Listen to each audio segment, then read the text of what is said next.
Well, shalom and happy Friday Night Live, family, Mishpachah worldwide. I hope everyone is doing well. And I hope that we can be seen, heard, not smelt yet, because I think they're working on that. They're working on a smell for the computers and stuff. So, but nevertheless, let's see, where we change when O'Shea computer went. Yeah. Well, that's the way that the Zoom works. It kind of tries to compensate, music or audio, and then it will pick, so it fluctuates. But the message is what's really important, right? When you were in churchianity, the music was more important than the word. Now you're over in Israel, the word is more important than the music, right? So focus. Hallelujah. So I hope everybody's doing well. We greet you all down in the Caribbean and say shalom over in South and Central America. Shalom to each and every one of you. In the 53 states of America, shalom, shalom. And who knows? Yeah, a lot of things are going on. Shalom, shalom. Shalom to the Mishpachah over in the UK, in Africa, in Europe, the Middle East, the Far East, and every island of the sea. We greet you all by saying shalom, happy Friday Night Live. I hope everybody is warm and toasty. The weather has been cruel, brutal, as they said. And they're still spraying the skies, It's been freezing all over the place. We got a little ease today down here in the south. But I think tomorrow morning, the next few mornings, is going to be brutal again. So you got to remember to keep your pipes dripping, both the hot and the cold, just, drip, drip, drip. Otherwise, you're going to have problems. So I hope everybody's doing well, staying warm. Brother Shea got a interesting class, I believe, tonight because a lot of things are moving so fast, brethren. It's unbelievable. So with that said, is Ella ready to pray? Oh yeah, let's ready. All praises to the Most All High. praises. Shalom, Elder. How are you? Shalom, shalom. I'm fine. And yourself? Alive and kicking. Alive and Praises, kicking. family. All praises to the Most High. All praises. Let us pray. Heavenly Father, we thank you, we praise you, we bless you, we lift you up, we invite you in our midst tonight. We present to you tonight, Father, this class and every one of us that are here. Those that come for the first time, those that are not feeling well, but they just cannot keep quiet and they need to be here. So, Father, we want to thank you for them. We pray that thou may give them the blessing and the healing that they need, that they all can be healed and be just, and all of us should be the same, feel the same way. Father, we thank you. We praise you. We ask a special blessing anointing upon our teachers. Brother Yana, Brother Oshed is going to speak tonight. Father, we pray that thou may give him the strength, the blessing, the Holy Spirit fill, and also speak to him, through him, for him, and also Brother Yana, as they join together, Father. I pray that thou may allow them, Brother Kifa, likewise, bless him likewise. Help us to enjoy the service tonight, that everything that's going to be said and done, we're going to enjoy it and give you thanks and praise, because we love you and we thank you. Through your Son, Yeshua, we pray. Amen. Thank you. Yes, family. So we, as you know, over the years have been giving you all different updates to the times that we live. Some of you all have been also keeping up with the things that are happening around the world, watching, praying, just, keeping your family abreast of what's happening. As the Bible says, redeeming the time for the days are evil. And so tonight, hopefully, we are going to explore even further current events, and I believe Brother O'Shea probably got some video too, as he normally takes time to edit and put together a little clip so that we can learn something. And I hope that everything has been a blessing to you all thus far. in the name of our King. So without further ado, Brother Shay, let's get it started. Yes, Mishpachah. Shalom again, shalom, and good evening. Welcome again. Now, when I was putting this class together, I was just looking at the times as Rebbe was talking about, and the deeper I dug in looking at this class, I saw the connection of how these heathens all are on the same path.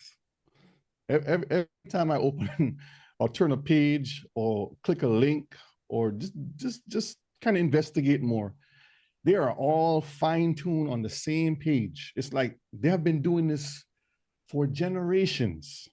Way before I even came upon the scene, they were doing this, and they were trying their best to accomplish what we see today that's happening right now. And we're going to get into a lot of it. So I did a class a while back. It was called Revelation 9:1:1, and it was just from a different perspective of understanding how that all plays in.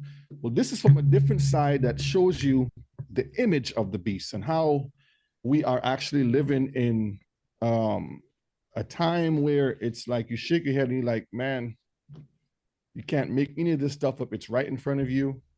It's prevalent. And they're telling you, see, before they used to try to hide it. Now they're not hiding it. They're just telling you straight out, this is what we're going to do. And this is why we're going to do it. And nobody can do anything about it. But the Most High says they will have that bold spirit like that because they have to do that in order for the fulfillment of our Messiah's words coming through. Okay. So tonight we're going to look at artificial intelligence, age of the beast, who is like, who is able? That's the question. We begin with Revelation chapter 17 and verses 13. These have one mind and shall give their power and strength unto the beast. So when we look at it, it's telling us that a particular set of people will have one mind and they will give their power and strength unto the beast. All right, Psalms 83 and verses 5. For they have consulted together with one consent. They are confederate against you. And the whole plan, like I said, has always been there. We, for some people, we're like in a little bubble. If we're just paying attention to the things that are going on in the neighborhood, in the streets, and not on a global scale, you wouldn't see these things. But with social media now, allowing things to come on the scene much readily and much available as far as information wise, you are seeing it in every turn that you turn, you're seeing it. So it says, for they have consulted together with one consent. So when you look at it, these two verses, they correlate together. These and they, same people. They have one mind, and the one mind is what they have come together, having union to consult, okay? And they give their power and strength. That's the consent that they're given. And they are the confederate. I've always talked about these people being against Israel, and they have a sole purpose that they were designed for. And I'm going to prove it and show it to you that they are designed just to do what they're doing today. Okay. So it's no need to be upset or be frustrated. It's just for us to be aware, take care of our families, follow the Torah to the T. Okay. Pray for one another, and like the Most High says, occupy the time till he returns. But these things that we see are signs telling us that his return is imminent, okay?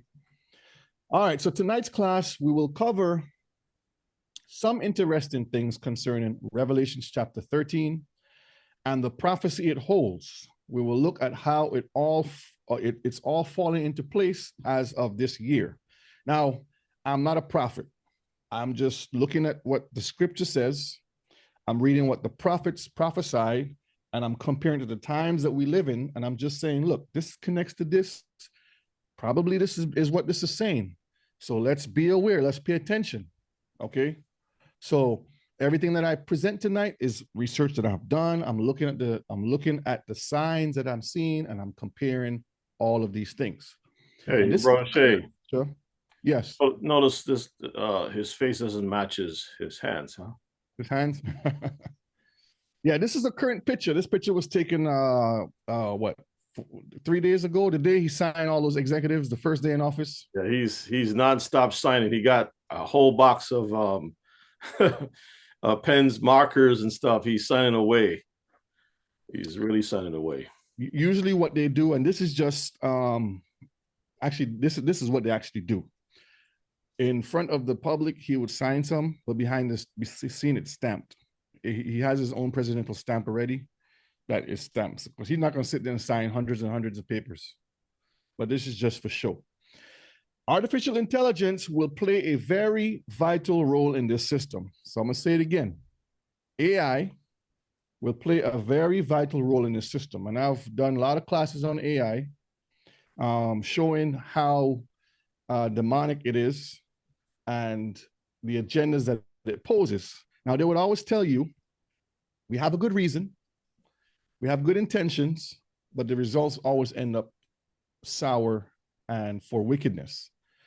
And my understanding, there's a saying says, good intentions, what is it called? The road to hell. The hell is paved with good intentions. Mm-hmm. I kind of ponder and says, okay, my understanding of good intentions is applying the Torah, because that's the definition of good. But the way how the world sees it is they look for the good of humanity to say, okay, we're going to help the old lady across the street. We're going to try to cure cancer. We're going to feed the poor, not understanding that if the Torah was applied, it covers all of those things. So they kind of have it backwards when they say that. Revelation chapter 13 and verses 4. And they worshiped the dragon, which gave power unto the beast. And they worshiped the beast, saying, who is like unto the beast? Who is able to make war with him? This is the question, Mishpachah. Who is like unto the beast? And who is able to make war with him? Because when this power has been turned on, I would say, no one on planet Earth is going to be able to deal with this specific type of power, okay? And we will see why. We see some of the same lingo in the book of Daniel pertaining to the image in the book of Daniel chapter 3. Now, when you go through it, when you open Daniel 3, it talks about the image with the head of gold all the way down to the feet, right? Daniel 3 has a person who is given power to an image. That's the king. So King Nebuchadnezzar was given power. So he's like the example of a dragon in this case. He's given power to that beast who he created. He creates this image to be worshipped.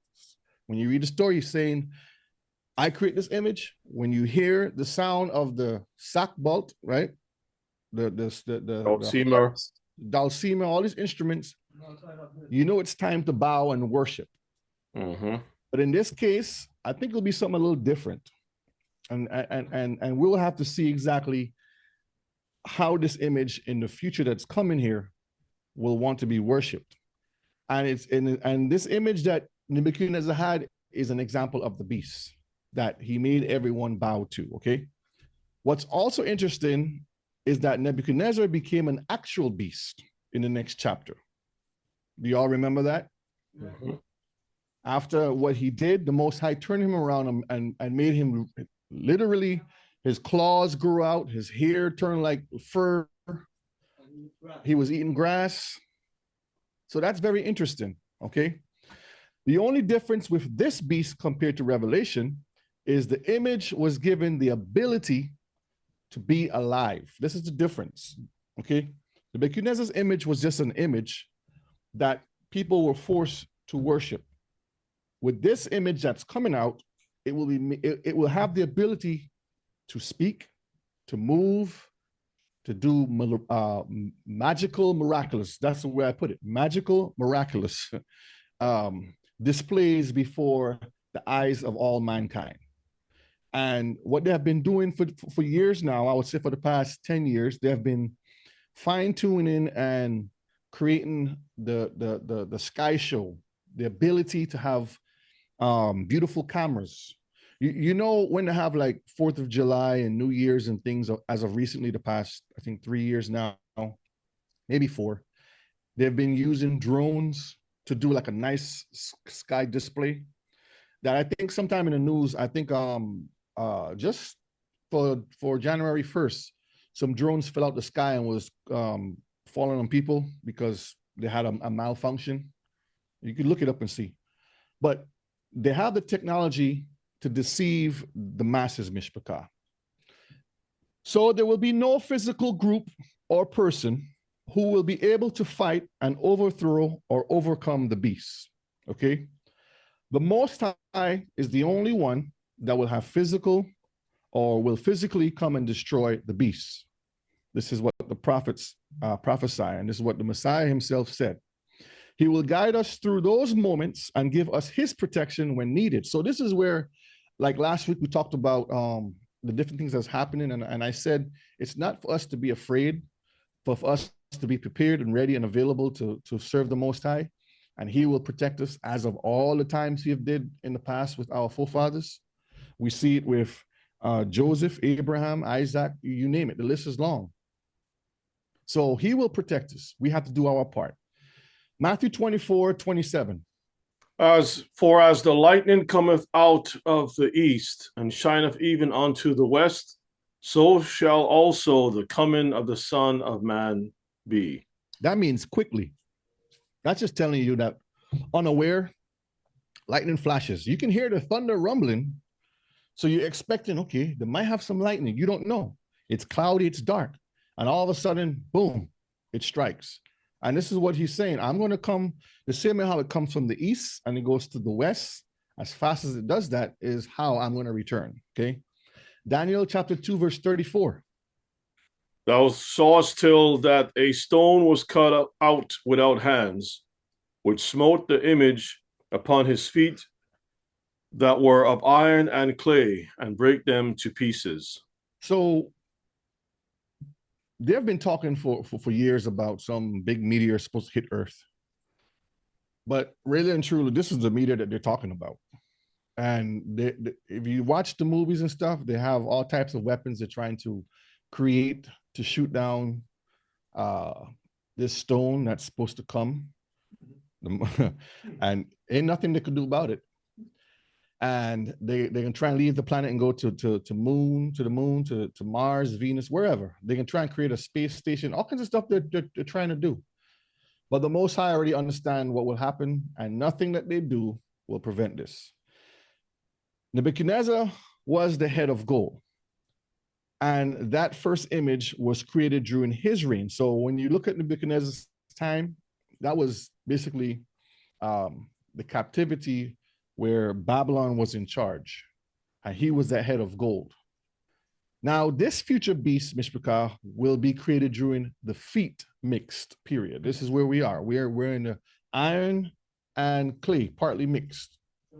During this last kingdom, this is where we are right now, and this is where this beast is going to thrive, okay? All right, what is the definition of a beast? Just read the highlighted parts for me with the red. It's a noun, any non-human animal, especially a large four-footed mammal. The crude animal nature. All right, look, you go to the next one now. All right. It says also a marvelous creature, a monster. And this is what I want to highlight here, because we understand that you have several definitions or defining the word of animal or character. And in this case, it's not a physical animal, but it's the character of that animal that this image is going to portray itself as. Animal in nature. So understanding animal in nature, just like Nebuchadnezzar was, you have dealing with the elements, the ability to be monstrous and hideous. So you have to picture in mind the attitude, the type of behavior that this image is going to present itself. So the question, Mishpachah, who is the beast? Let me see in the chat. Let me see who's in the chat thinking, who is the beast? Anybody, just give me their thought process. Who do you think the beast is when it comes to Revelation chapter 13? Well, there are so many different points of view out there, and you have the Christian eschatology that speaks of the woman as the Catholic Church and the nations of Europe as the beast. The woman is riding that beast. I remember watching, as you mentioned about science and magic. If you watch some of the Marvel comic animation, the cartoons, you'll find that this guy by the name of Tony Stark, which is Iron Man, is always saying that magic is science. Basically, magic is science. And he's right. It's another form of science, and he repeats this over and over, so they know exactly what they're doing. Yeah. Now in the chat, they're saying Esau system, one world government. Let me go back up here and see. I mean, they are right. It's the system. Yeah, Woodwoods system. Everything is Esau anyway. I mean, even the woman that's right in the beast, that's Esau, right? That's the Gentiles. The beast is the Gentiles, right? Now it's all those who wield the power, and we don't have any power. Yeah, we're prisoners of war. We are. We are basically headed into the digital prison. This is where we're going to. Mm-hmm. All answers you give, Mishpaka, is correct, and I will explain that as we go through the lesson tonight. It goes in layers like an onion. Okay, like you have tracing paper, and you put it on top, and then it compiles itself to a complete picture. So all answers you give are correct. To answer this question, let's look at the character first so we can better understand the nature and the purpose, okay? So I put a little acronym together. Beast, B-E-A-S-T, blasphemous, evil, abominable, sinful, and terrifying. Now look at these pictures here. Does any of these people fit all of these things? Just think about it. Let's move on. All right, blasphemous. Go ahead and read that for me. The yellow part is the definition, but read what it is, and then the definition. Blasphemous. The beast will be blasphemous towards the Most High, Torah, and Israel. The act or offense or speaking sacrilegiously. Then you have E for evil. The beast is evil and is considered the greatest form, combining and displaying this trait of pure wickedness, anti-Torah. Then you have the definition is morally wrong or bad. Then you have the other acronym, which is A for abomination. The beast will be considered heinous, abominable because of its actions, nature, and desire to destroy that which is good by defiling and rebellion. And your definition for that is a thing that causes disgust or hatred. Mm-hmm. And you have the letter S for sinful. The beast is the definition of sin because it goes 100% opposite to righteousness and the Torah. It is the combination of all evil and the 50% of the tree of good and evil. Mm-hmm. And the definition that you have for sinful, wicked, and immoral, breaking of the law. The final letter for the acronym is T, terrifying. The beast is terrifying due to its nature to take life with pleasure without remorse, or regardless to any code of or honor. Meaning, no matter what side you're on, the beast will use you and destroy you. And your definition is causing extreme fear, terrifying, causing extreme fear. So when you look at all of this, Mishpaka, this is the characteristic or the characteristic of this image that will be presented. He will be blasphemous because that's what it says. He will blaspheme against the Most High. He will go against what is written in the Torah. He's considered evil because he's portraying that pure wickedness that's in him. He'll be abominable because he will do things that discuss and defile what Torah speaks about, what life represents. And it's sinful. And I put 50% of the tree of good and evil because half of the tree is good and half of the tree is bad. So he represents half of that tree altogether. Okay.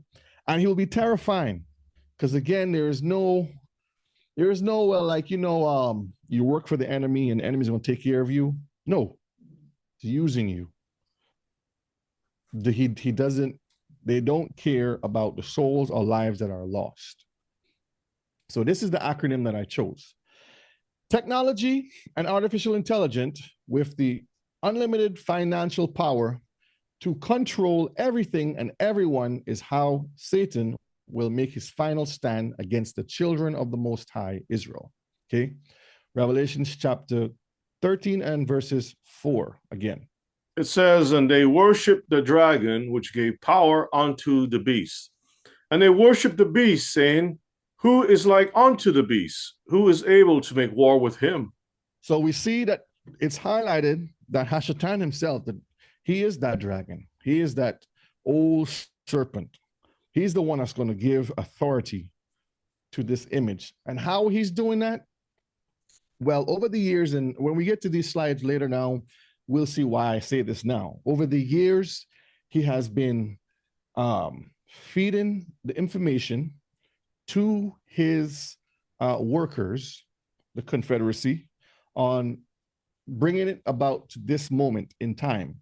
So over the years, they've been planning and creating this system by getting the knowledge and information, which today they call artificial intelligence, but before it was called something else, okay? So Satan gives this system his approval and all access to his resources to operate on his behalf. That's basically what he's doing. May I say something? Yes, go ahead.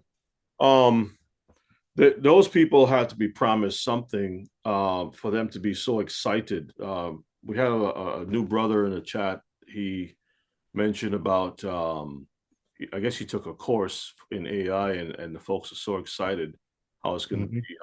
Jason Pompey, okay. How excited the people are. They're looking for 2030 for everything to become a supercomputer. Now, I don't know if any of you all watched the speech Trump gave at the Davos, the European forum, right? And he was shutting the whole thing down. I mean, when he spoke with authority, and the people didn't have anything to say against him. He even spoke out against the guy who was in charge of Bank of America, and he says, "Hey, you need to stop what you're doing, blah blah blah." And y'all can check it out for yourself. But the point is that this guy, not like the others who tend to like negotiate and do 50-50. This guy, if this is what he wants, he's going to tell you exactly what he wants, and you got to do it. That's why this is a little different, and we got to pay close attention. As soon as before his feet hit the ground running, he was already, getting things together. So now, as soon as he says he swear, that was it. He's signing all these things. He's making things happen real fast, and he's not resting. So he's hurrying because the masters that control all of these powers that be has to complete this thing really, really fast, and we have to be ready for it. Right now, I think this president, and I've said it before, a lot of our people think I could move across to New Zealand. I can go far, far away. I'm not being affected. Brethren, if you listen to the way this guy is speaking and the respect that he's getting, he is moving things, right? The tariffs itself may be another form of causing all, great and small. So think about that. Yep, we're going to see a lot of that as we go through. Again, Mishpachah, who is the beast? And I X out these people here on the pictures because it's not about a particular person, okay? Remember Revelation 17, verse 13, the first part says, these have one mind. So it's like a hive mentality. They have a purpose, and they are putting the pieces all together before they start the project up. Okay. The beast will be blasphemous, evil, abominable, sinful, and terrifying in its character towards our people who obey Torah and any other nation that defiles it, okay, or defies it. Now, I put any other nation because not everyone is going to agree with what's going on here, but for the masses and for the majority of them, a lot of them will accept what will come, okay? Some gladly and some will be forced to. Revelation chapter 13 and verse 5. And there was given unto him a mouth speaking great things and blasphemies, and power was given unto him to continue 42 months. Okay, we're gonna look at our first video here. And I have 3 videos to play for this part. Fair use, fair use. Okay, let's talk about Google's brand new feature, Gemini Live, their big answer to OpenAI's ChatGPT advanced voice mode. And this video is pertaining strictly to a mouth speaking. This is how the mouth was created, okay? Look at Ashkenaz star in that thing. Yes, it's all in there embedded. Now, they have conditioned us for the past, I would say, 10 years up to this point. And some of our Hebrews right now in the chat has Alexa, and give me some others, Google, Siri, and everything in their home. So they walk around and says, Alexa, put the light on for me. And I think it's cool, but they're being conditioned to speak to this system. And this system that we're talking to right now is the beginning of this voice. Let's watch and see. Voice interaction. How can I embarrass my sister during a wedding toast, but like respectfully? Okay, here's the deal. Think of it as having a real dynamic conversation with your phone. Google's been teasing this for months now, ever since their I/O 2024 developer conference. And finally, it's here. Great, let's get going. Here's one of the voices I have. If you've been keeping up with OpenAI's advanced voice mode for ChatGPT, which rolled out in a limited alpha recently, then you've probably been wondering how Google was going to respond. And they update the systems in all your devices, every couple of weeks. And you don't know what you're getting. They'll tell you it's for this purpose or whatever. And they will give you nice little perks with it. Oh, you can get to do this. And it's cool. It looks cool. Trust me. Growing up when younger, you watched all the space movies and you're like, yeah, I want a cool computer. I want to be able to talk to my computer. You want a Knight Rider car. You could talk to your car, hear the music in the back. It tends to appeal to the young, to the youth. Yes. The old heads don't, we see some of the things around the corner.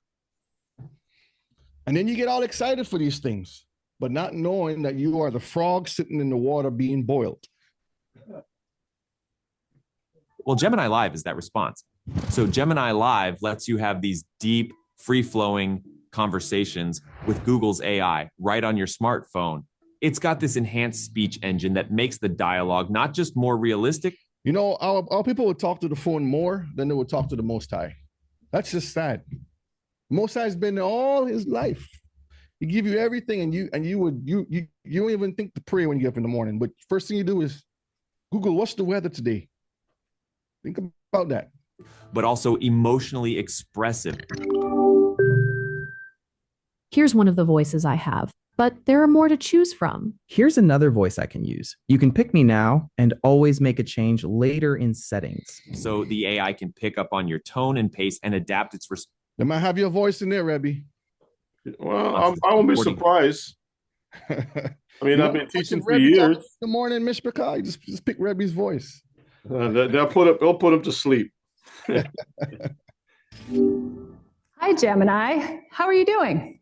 Hi there. I'm doing well. Thanks for asking. It's always nice to hear from someone. How can I help you today? You can even interrupt it mid-sentence to ask a follow-up question or steer the conversation in a different direction. And they always give you names to call that are like demonic names or names after their gods. Yeah. Look it up.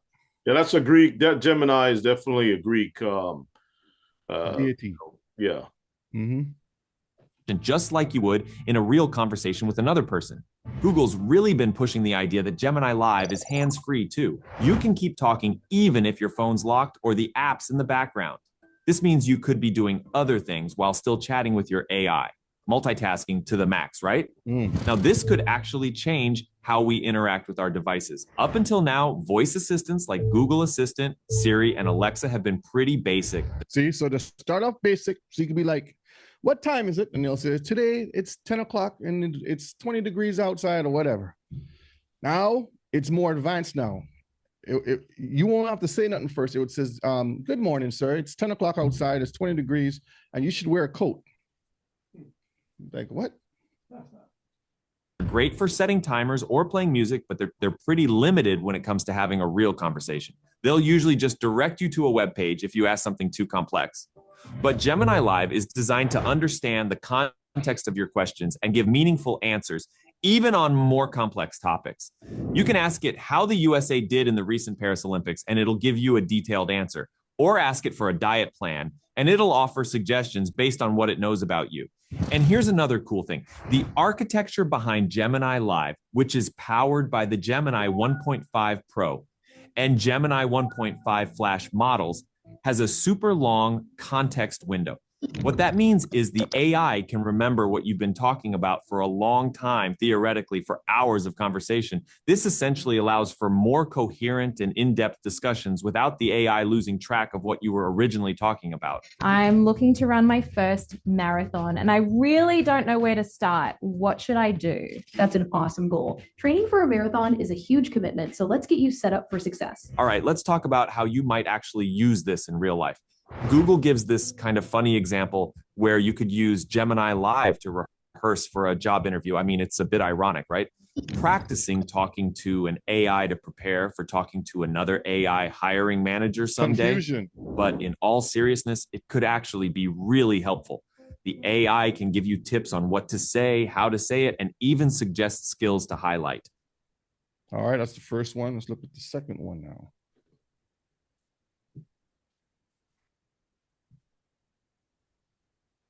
Continue here.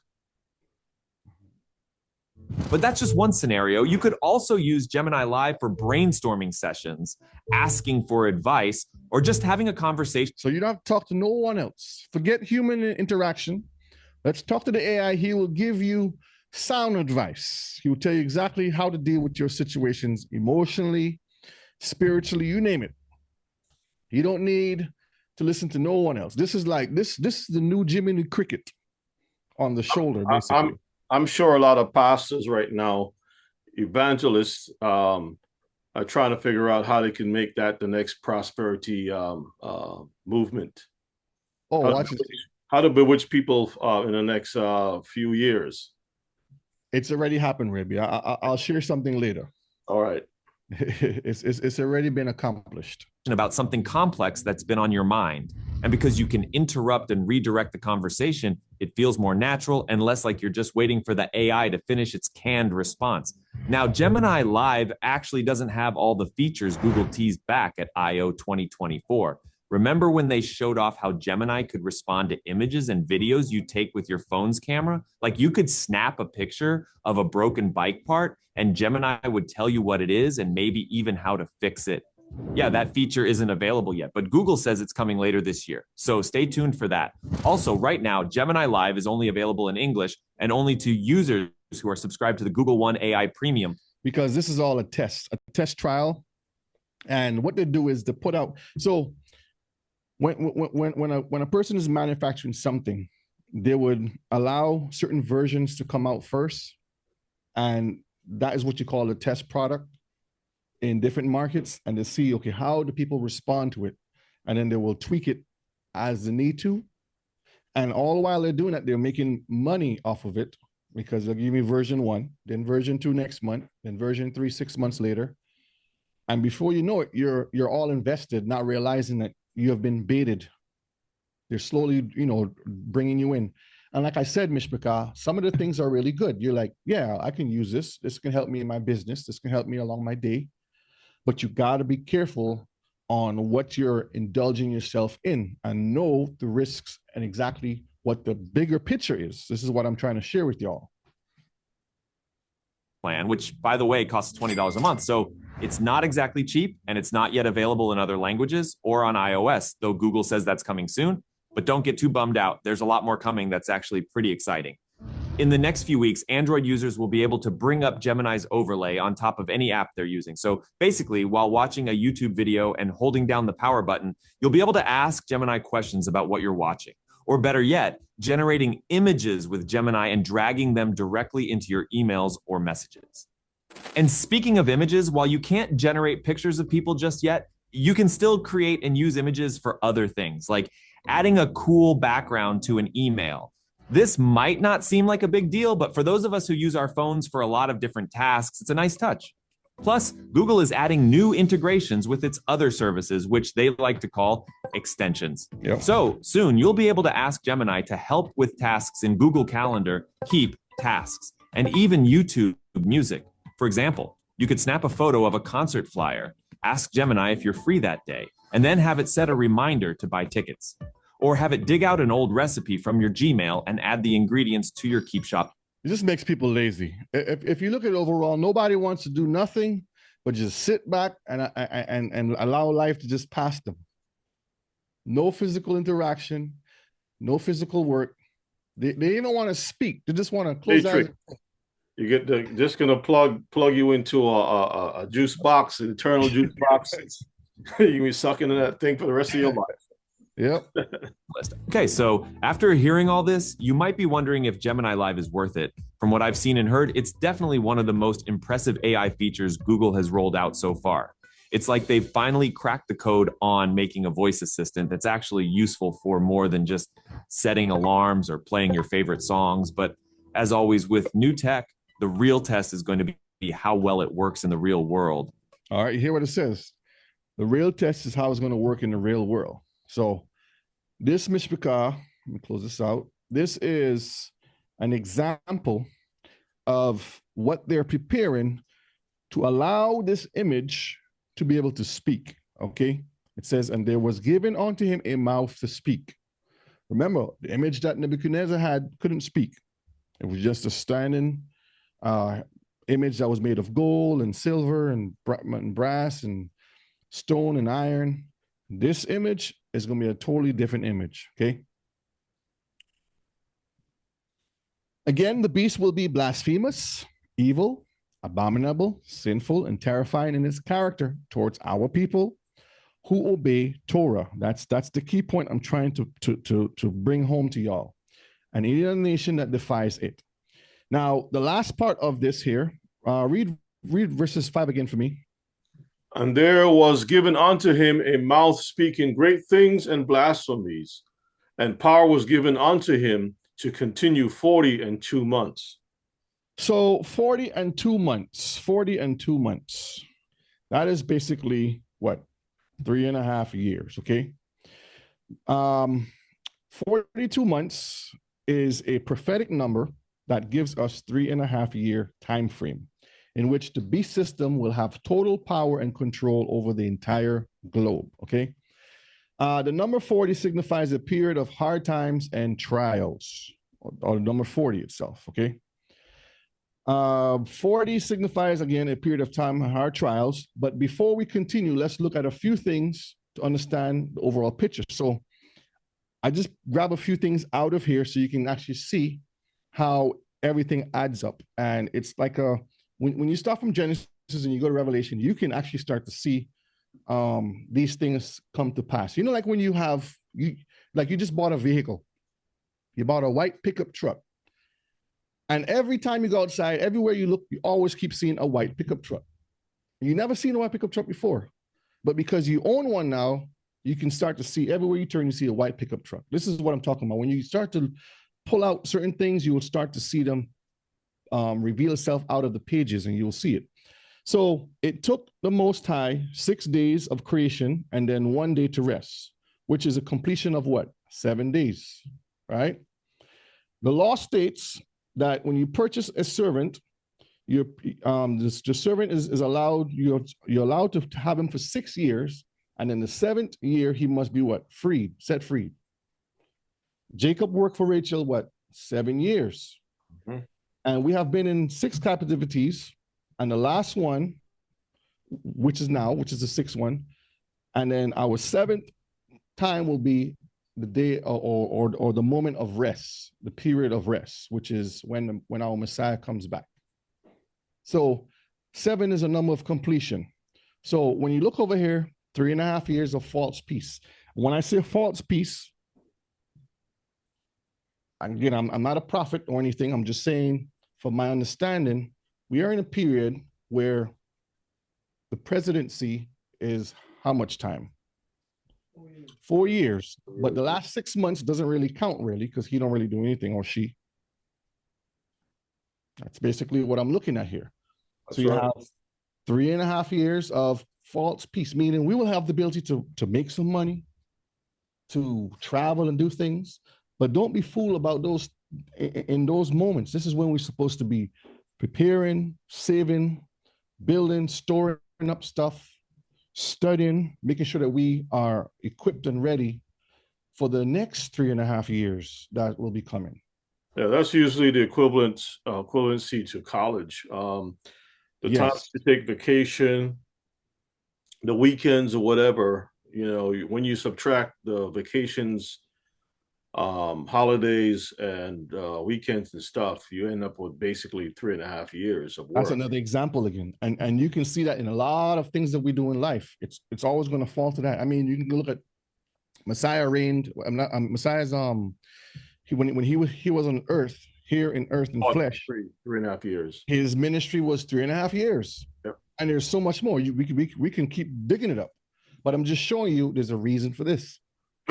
Hey, there's a couple articles I sent you. One of them, the first one that I sent, is interesting. You don't have to read it, but you can pull it up so the Mishpachah can see. Okay. And basically, is just showing you how the occult already is tapping into AI technology. You know what I mean? And then you'll see the occult. They already have embrace your inner witch with AI, now fluent in occult sciences, right? And the name, if you blow it up a little bit, you see the name of it is Minstrel or something like that. Make it a little bit bigger. I can't really see. Mistral. Oh, it's okay. I make it bigger. I don't know why it does that. Okay, just shrink it down just a little bit. Mistral, try, Meg, whatever it is. Anyway, so when you look at that family, they tell you it's a hybrid. It's a hybrid between 2 different gods: the Egyptian god and the Greek god that is merged together to form the name of this AI technology that helps them to bridge into the cult. Now, let's go to the other 2 articles. We're just going to look at the headline for the second one that I sent you, and then the third one is really where I want to focus on. Okay. So if you look at the second one, that one, it says how AI could unlock world peace. Mm-hmm. So this is back in 2019 that they're talking about using AI technology to scroll down just a little bit. To look at the soldier right there. That's a UN peacekeeper or soldier. Mm-hmm. That's going to be your army right there, Mishpachah. They said predicting where and when conflicts will escalate into war, or where food shortages may lead to famine and so forth. So they're going to use the technology. For them to be able to do this thing, they must have a central place. Mm-hmm. And Trump has made it very clear that they want to make America the hub of all AI technology. That this is why he's jumping ahead. Now, let's go to the third one. The third one, which I think is important to look at real quick, because it says a role for AI in peace building. Peace builders should harness technology for uses that range from monitoring ceasefire violations to online hate speech. Keep that in mind. So basically, for them to have peace, they need to utilize the technologies, the supercomputers, right? It can just whisk right through all your telephones, all your devices, wherever you are in the world, and single out where you are, what you're saying, what you're thinking. It gathers intel on a regular basis, right? And then it can identify who is against the beast and who is for the beast. Does that make sense? That's right. That is right. They know exactly what they're doing. And excuse me, that's going to give you the ability to be monitored and not have any type of privacy. But that's what they're going to always tell you. They always says, well, you know, we have some type of a privacy stuff. Mm-hmm. All right. Let's look at Revelation chapter 11, verses 2 and verses 9. Let's start there. But the court which is without the temple leave out, and measure it not, for it is given unto the Gentiles. The holy city shall they tread underfoot 42 months. Now I'm just highlighting the 42 months in some of these verses, but this goes into a lot more. But I'm just in this particular verse, I'm just showing you the 3.5 years being highlighted here. Let's go to the next one. Verses 9 says, and they of the people and kindreds and tongues and nations shall see their dead bodies 3 days and a half, and shall not suffer their dead bodies to be put in graves. This is talking about the two witnesses at this point. Now, when you look at Revelation and you read it, it's like, again, it's layers upon layers. So this particular chapter would say this, and then when you go to the next chapter, it has pieces. When you put it together, it's telling you the same message, the same prophecies, the same thing that's going to lay out and happen according to how the Most High is revealing it to John, okay? So 3 days and a half is the same as 3.5 years. Daniel chapter 7, verses 25. And he shall speak great words against the Most High. That's the AI. And shall wear out the saints of the Most High, and think to change times and laws, and they shall be given into his hand until a time and times and dividing of time. That's 120, that's 1260 days, 1,260 days, which is 42 months, which is 3.5 years, when you do the math. Daniel 9:27. And he shall confirm the covenant with many for 1 week, and in the midst of the week he shall cause the sacrifice and the oblation to cease. And for the overspreading of abominations he shall make it desolate, even until the consummation, and that determined shall be poured upon the desolate. Now there's a lot to unpack from this, which we won't tonight, but I'm just going to highlight 1 week is what? 7 days. Half of 7 is what? 3.5. So the middle of the week is what they're telling you. The time frame, again, is 3.5 years. So it's saying the same thing in all the prophecies.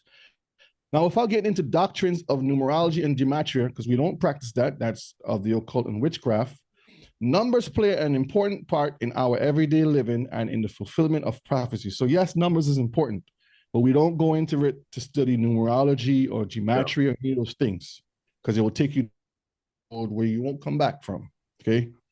Numbers give us a fixed time period of when something is to occur. Like the Most High says, on the 7th day, we do what? We rest.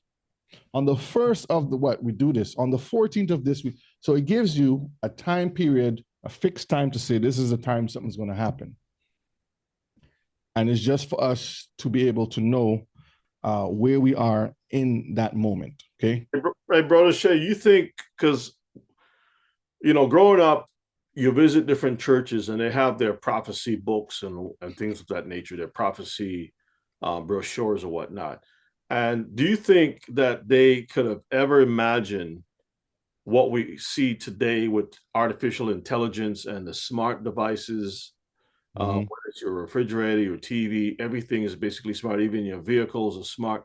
Because back in those times, they would talk about different things, but look at where we are today. Technology has taken people made this thing possible, right?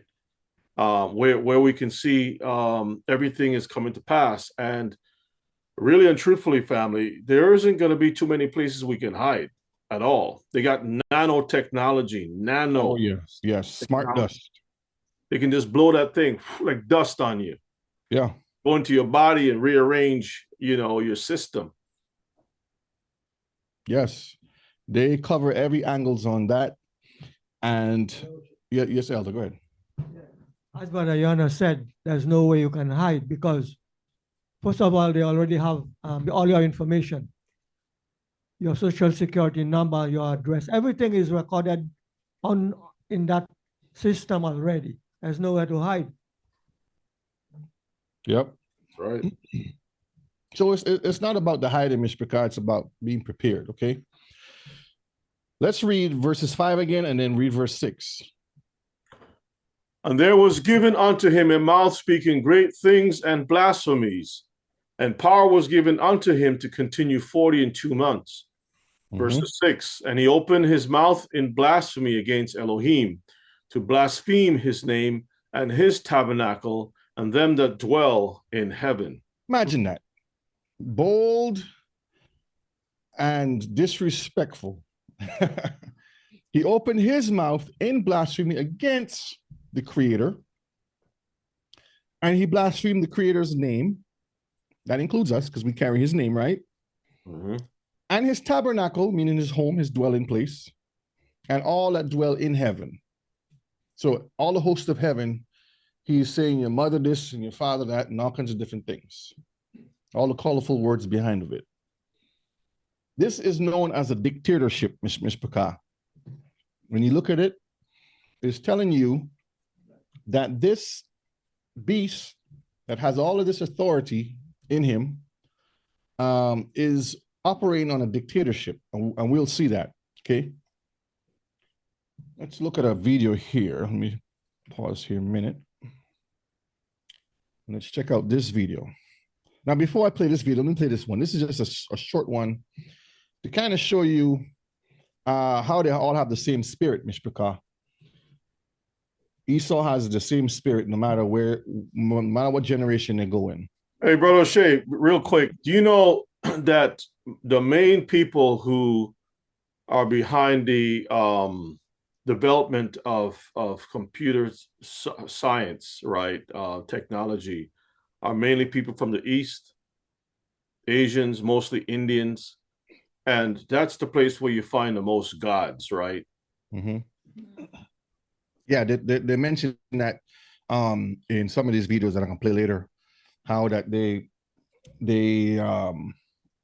put the work out to these people because that's their strength, and then get that cheap labor from them, and they reap all the benefits and the reward because that's what Esau does. He rules with the sword. All right, let's look at this video. This is just show you that all Esau have the same spirit. Okay. Our elections that come and go. Some let's look at his hand gesture. Important, some are not. But this one, this one really mattered. Now I pause here. Now, why would he do this? I just shake your head. It's like, okay, again, the bold, wicked spirit that is upon these people. Okay, let's play. And I just want to say thank you for making it happen. Thank you.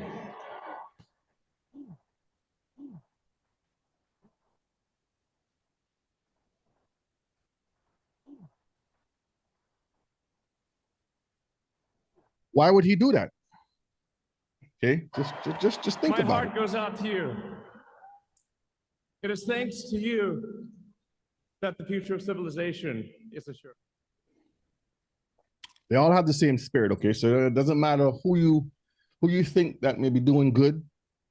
They all have the same spirit, okay? All right, let's look at this video here now.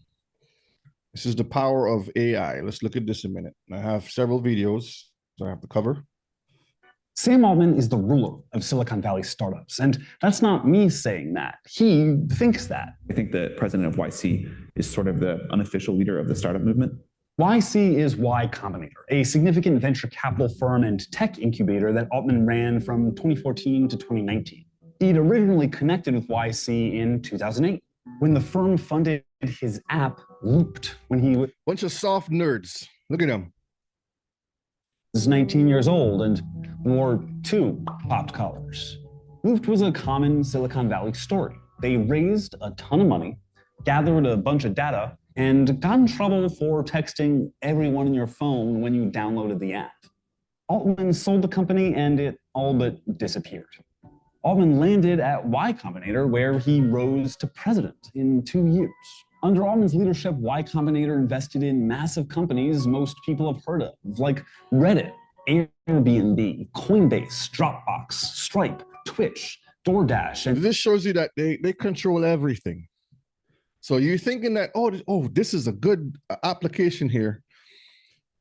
This application won't give my information out, but they're all connected, Mishpaka. It's just like the same person behind the scene just giving you, it's like a maze. They give you different doors to go through. You know, you play Pac-Man, you have like 6 different exits, but you still have to run from the ghost. And that's basically what this is here. Instacart. They say they want to make the world better and do it safely, but what does that mean to them? Most of what Altman talks about in regards to what OpenAI's products can do seems to center on productivity. It's a lot like the famous line from The Wizard of Oz. Pay no attention to the man behind the curtain. And a lot of what I have spent my time in talking about AI regulation is this. There is a man behind the curtain, or a series of men who are making decisions for their business advantage. And those are the things that we need to be regulating. Why are they moving fast to break things? I mean, in the Altman clip. Why are they moving fast to break things? Notice what he said, okay? Before, where he says the world ending thing, he literally says this right after. You know, I think AI will probably, most likely sort of lead to the end of the world, but in the meantime. This is 2015. This is the same guy, and you'll see later that Mr. Trump allowed to build this new device that we'll talk about later coming up. But he just said, he said it's going to lead to the end of the world, right? Yeah, listen. You know, I think AI will probably, most likely sort of lead to the end of the world, but in the meantime, there will be great companies created with serious machine learning. You know, I think AI will probably, most likely sort of lead to the end of the world, but in the meantime, there will be great companies created with serious machine learning. They will have great companies created with serious machine learning. So you got to listen, read between the lines when these demons talk. I named it OpenAI after open source. There are bad humans, but all humans are within a magnitude are as powerful as one another. And the good humans band together to stop the bad humans. It's been that way through all of history so far. What if the bad humans are actually the people building the system?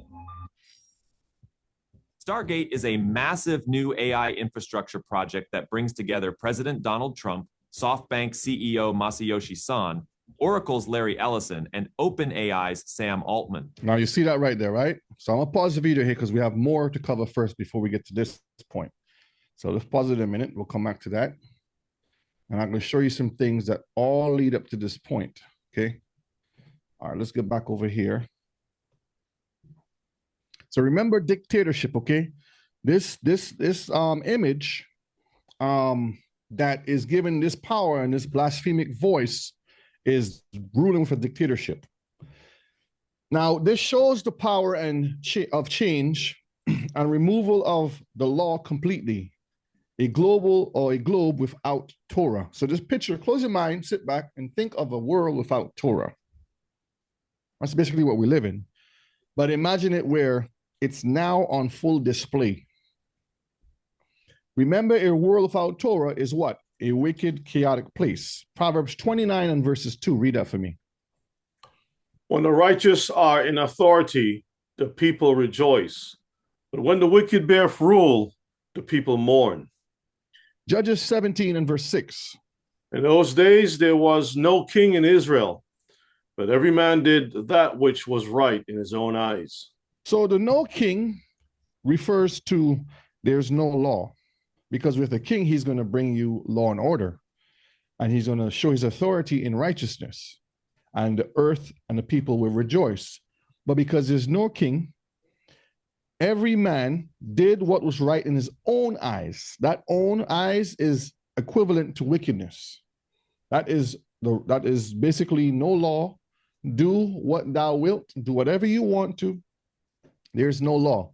This is why in Christianity, they have been pushing the no law rule for a while now. And the generations coming after that now is growing up saying there's no law. And we can see the result of having no law. It's a perverse and wicked generation. Now, the righteous can only be in authority if Torah exists and is established. Is that true? Right. We can only rule if there's Torah. And this world that we're going into will not have any Torah in it. Thank you. This will be considered the beginning of sorrows. So the question is, the beginning of sorrows? Revelations chapter 13 and verses 7. And it was given unto him to make war with the saints and to overcome them. And power was given him over all kindreds and tongues and nations. That's a lot of power. That's a lot of power that's given to this particular image. It's given to this beast. It says, and it was given unto him to make war with the saints. Now, make war refers to finding fault with all Israelites. In other words, the hunt of Hebrews went out as the same decree that Haman's spirit incited. And we'll see that there in a minute. So when it talks about, and power was given of him over all kindreds and tongues and nations, it's like a decree going out, a mandate, an executive order. And you see over here, the International Court of Justice, the ICJ, is considered the world court. That means if they want to have anyone on trial from anywhere that broke some international law or did something egregious as far as genocide or something in war crimes, they come to this court, and the heads of the leaders of each country sit down and they mandate whatever punishment to that person or group or whatever it is. This is going to be the main court that's going to be jurisdiction over all of the world. So yes, you're going to still have your smaller courts wherever you are, but when it comes to this power here that we're reading about, it's going to turn to this court that we will be talking about in the future, okay? And this will be considered the most powerful court in the world. It says the United States Supreme Court is the most powerful court in the world because, again, like I always say, the US runs the world currently until they turn that power over to that image. And we will see that here. Let's look at Esther chapter 3, verses 8, 9, 10, 13, and 14. And then I will comment after. And Haman said unto King Ahasuerus, there is a certain people scattered abroad and dispersed among the people in all the provinces of your kingdom, and their laws are diverse from all people. Neither keep they the king's laws, therefore it is not for the king's profit to suffer them. Verses 9, if it please the king, let it be written that they may be destroyed, and I will pay 10,000 talents of silver to the hands of those that have the charge of the business, to bring it into the king's treasuries. And the king took his ring from his hand and gave it unto Haman, the son of Hammedatha, the Agagite, the Jews' enemy. Verse 13, and the letters were sent by post into all the king's provinces to destroy, to kill, and to cause to perish all Jews, both young and old, little children and women, in one day, even upon the 13th day of the 12th month, which is the month of Adar, to take the spoil of them for prey. And a copy of the writing, verses 14, and a copy of the writing for a commandment to be given in every province was published unto all people, that they should be ready against that day. So, Mishpachah, this decree went out to all the land because at that time, King Ahasuerus was, this was during the Persian captivity. And he, just like how the head of gold was Babylon at that time, this was another kingdom that came after that was in power over all the earth. Okay. And it says their laws are diverse from all people, meaning our Hebrew Torah laws are different from the rest of the nations out there. Neither keep they the king's laws. We don't follow Christmas and Easter and all these other things. We keep the Shabbat day, the feast days. We honor our Father. We dress the way we're supposed to dress. We have a specific diet. We love and respect the Most High's laws, statutes, and commandments. But in the eyes of the other nations, they don't follow that. So we come off as being strange to them. Okay. Verse 9 says, if it please the king, let it be written that they may be destroyed. So Haman and his wicked self, and he's also a part of Esau's lineage. He says, let it be written. In other words, put out a mandate, put out a edict from the king itself. I want you to put out an executive order that all Israelites will be destroyed. Jump down to verses 13 says, and the letters were sent by post unto all the kings of the provinces to destroy and to kill. This is exactly what's going to happen. They're going to contact all of the subservient kings under the main image of the beast, and they're going to put out this decree saying anyone who is caught keeping the Shabbat days, following Torah, you will be destroyed. Hey, Brother Shay, I don't know if the Mishpachah saw this in the news, but it was published, I think it was yesterday or early this morning, where it was said that this new administration is going to check on Prince Harry's admittance into this country to find out if he had any drug use and if there was any drug issues associated with him. They're gonna deport him back to England. Then there's today the ICE, right, went out. That's the immigration services, went out and started to arrest a lot of people and is making good on their promise. So basically what we're looking at is they're shown their strength. They're showing the ability to fulfill what they say they're going to do. Oh, yeah. So just keep that in mind, family. Let's keep that in mind.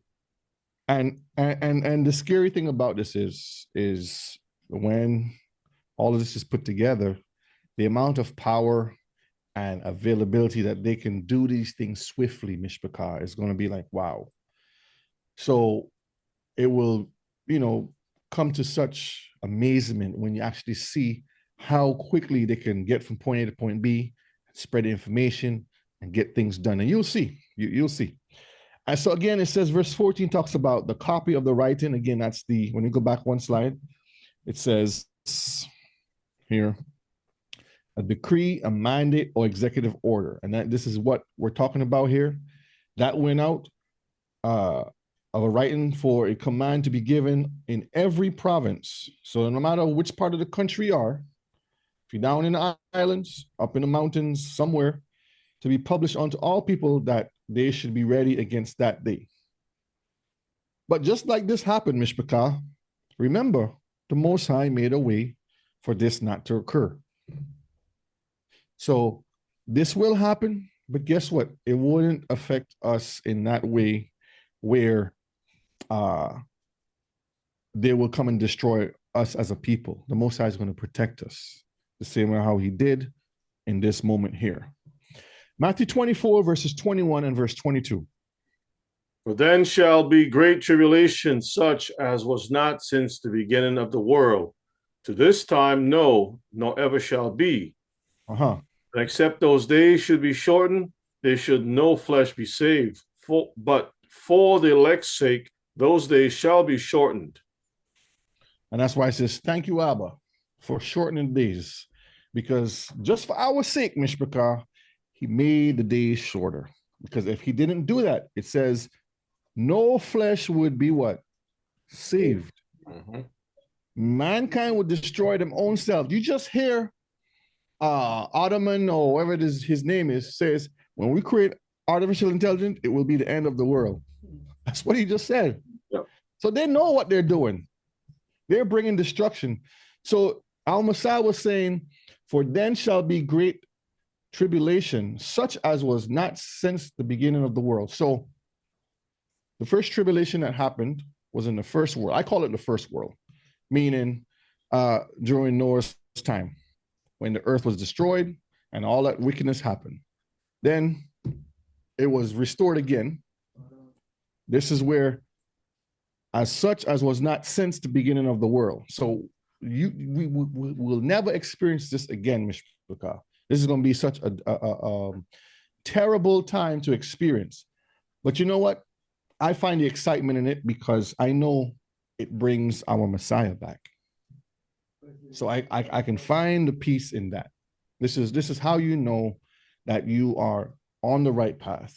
If you find yourself being worried about the future, something is wrong. We shouldn't be worried. We should be concerned on how we navigate through it with our families, but not worry because the Most High already has his plans in order already. Hallelujah. Verses 8 of chapter 13.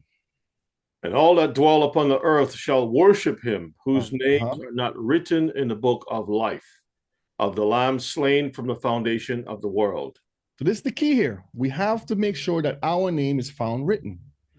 And we have ample of examples. We've done lots of classes trying to prepare us for this moment that our names will be found written in the book of life, not in the book of Nag Hammadi. Give me some books, Rebbe. The book of the dead.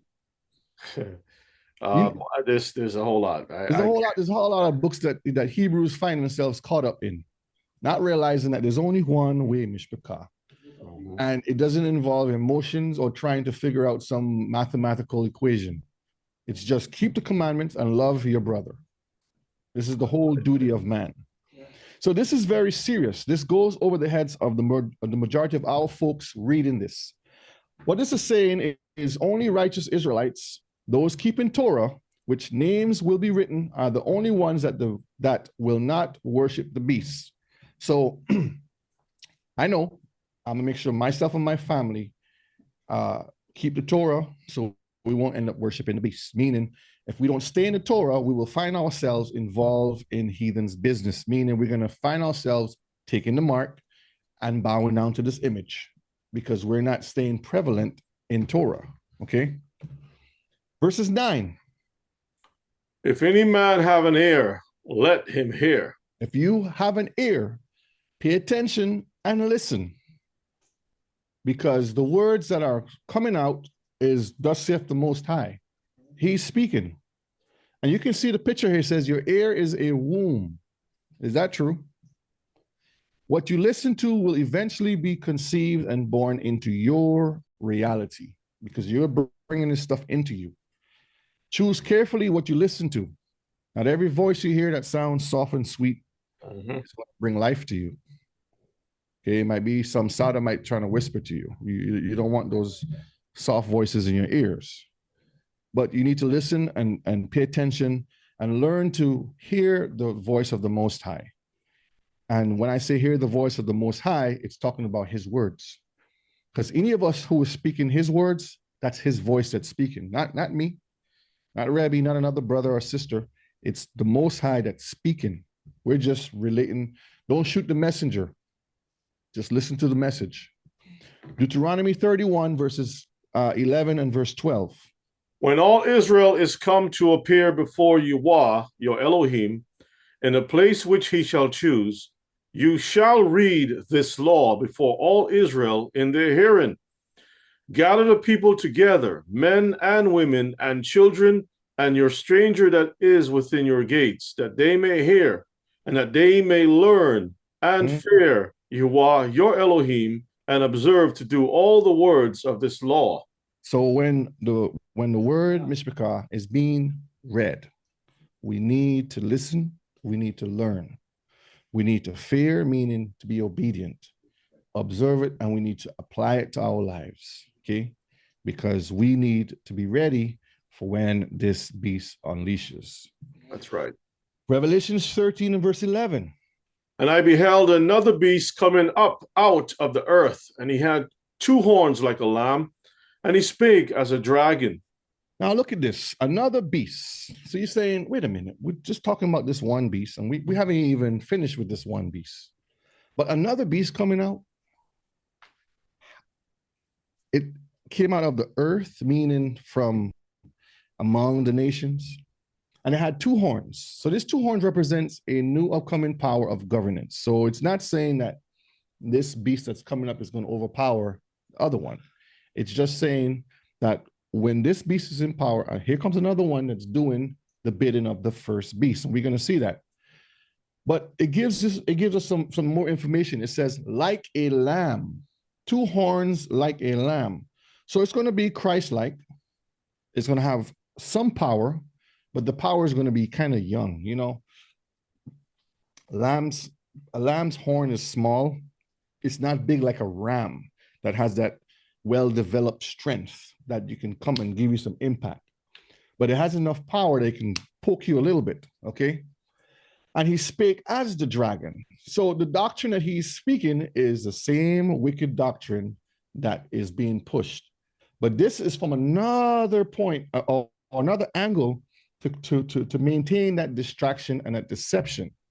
All right. So you see this small Christ-like looking creature here with the small horns. It's a government system, two sides of the government. And it's going to declare a universal declaration on human beings, on mankind. So pay attention to those things. Verses 12 and verse 13. And then we're going to check out some other videos here. And he exerciseth all the power of the first beast before him. See, so he's doing the same thing. So there's no difference. Continue. And causeth the earth and them which dwell therein to worship the first beast, whose deadly wound was healed. And this is very interesting. I'm gonna share something with y'all shortly. Again, I'm not a prophet. I'm not saying this is what it is. I'm just showing you what I find. You connect the dots. You say, this makes sense, Brother O'Shea, or this doesn't make any sense. And we'll see, okay? Verse 13. And he doeth great wonders, so that he maketh fire come down from heaven on the earth in the sight of men. In the sight of men, this particular beast who was wounded is going to do great wonders, which cause all of the earth. Now, let me go back one slide. So this little beast here is going to be a powerful figure that's going to do the will and the bidding of the first beast. Now, I asked the question, what or who is the beast? And I'm going to answer that question at the end. Now, in the chat, some of you all answered correctly. Again, it's a combination of a lot of things, but there's one particular answer that covers all of it. And this small beast right here that we just reading about, that was deadly wound was healed. He is working to bring this beast dominant power, okay? And we're going to see that. So technology, let me read this first. Technology powered by artificial intelligence will give these powers the ability to be like the Most High. Go ahead. Yeah, there was a question in the chat. Do lambs have horns? Excuse me. Do lambs have horns? And Brother Michael says no, but they're interested enough. There is a particular type of lamb, kind of lamb that do grow some horns. They're not big horns. Do you want to know what the name of it is called? It's called Jacob sheep. Mm-hmm. That's interesting, isn't it? Jacob sheep. Brother Michael says lambs don't have horn. Well, lambs wouldn't have horn, but as they grow to become males, the male ones, the horns start to come out. So this is what this is referring to here. That power. Yeah, but this particular breed, if you pull it up, it's called a Jacob. Yeah, and the reason why it's called Jacob is because it has 4 horns. Yes. You want me to show them a picture? Yeah, you can pull it up so you can see Show them it. a picture of it. And why would Jacob's sheep have 4 horns? Who who can tell me why that is? Oh boy. For those who like to fight. Yeah, the wives, the 4 women. That's right. Yep, the 4 women. Y'all see it. Look at the third one. They all have 4 horns. Right here, right here, right here, right here. Here, see the 4 horns? Yeah, 4 horns. Uh-huh. You have two on top right here, and 2 on the bottom. Jacob sheep. Not Esau, Jacob sheep. Okay. Right here. See, Mr. Picard? All right, let's move on. Yes, Ema, go ahead.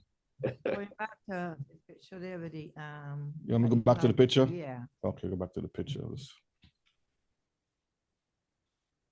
All right, here you go. Not this picture. The one I had before with the lamb on the Okay, so we'll go back to the slide. Okay. slide. Okay. All right, let's go back to the slide. This little lamb here. Yes, because how I think about it concerning the concerning the time with the lamb, they have the 2 horns and the 2 powers. They were dealing with not dealing with America 250 years, I think they say, as a new nation that arise up from among the people. And the 2 horns representing the 2 the Senate and the Republicans. right. Congress. Oh, that is usually what we find a lot of the churches say. It's the Democrats and Republicans, and that could be true to some extent.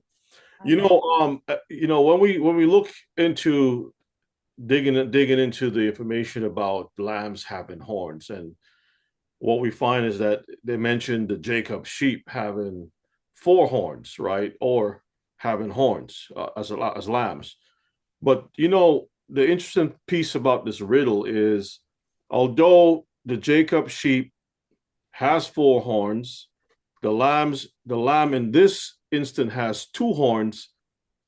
When you really look at it from a biblical standpoint, the book of Ruth said that these 2 build a house. Let this child be this woman is as Rachel and Leah, which 2 build the house of Israel, right? And so you don't really find it mentioned in the Torah or the scriptures, prophetically speaking, even in that sense, about 4, but it's also mentioned about 2. But Jacob did have 4, but those 2 other women was under the power of the main wives, the Rachel and Leah. I think y'all remember the story. So it really comes back down, when you think about it, back to 2. So lambs do have horns, but the Jacob breed is the one that has the horns as a lamb, and the Jacob has 4, but technically speaking, the extra 2 is under the power of the 2. True, yes. So it comes back in, full circle, I would say. Yep. All right, let's look at this video here. I got 2 short videos to look at and then move on. I think I'm gonna have to do a part 2 on this, because I ain't even hit the meat yet. Oh, me? That time. Yeah, I'll take my time, because there's a lot. I'm telling you, Mr. Kai, I started to research a lot of this, and the deeper I dug, the more connected they all are. It's like digging up the dirt and seeing the roots under there. It's like, wait a minute, this tree's over here and that tree's way over there, but they're holding hands together and drinking from the same water. Yeah. Healthier. They improve our started back. They make us healthier. They improve our well-being. And they actually affect our behavior. If you see me walking up and down this stage, the reason I'm doing it is not to pretend I'm thinking about something profound, is actually I'm in a Fitbit challenge and I'm trying to get some points.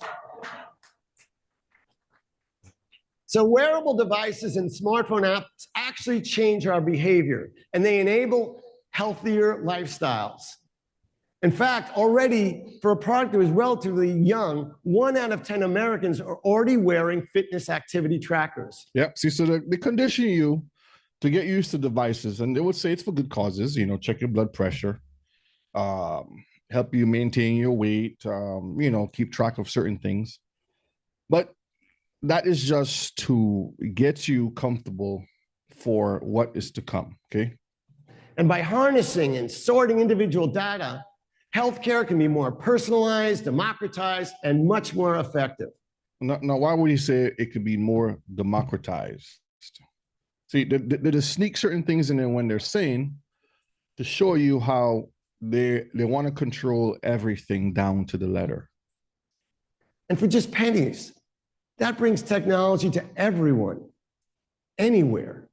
Sensors, smart apps combined together to help combat cancer, diabetes, and Alzheimer's. And they're the ones causing all the problems.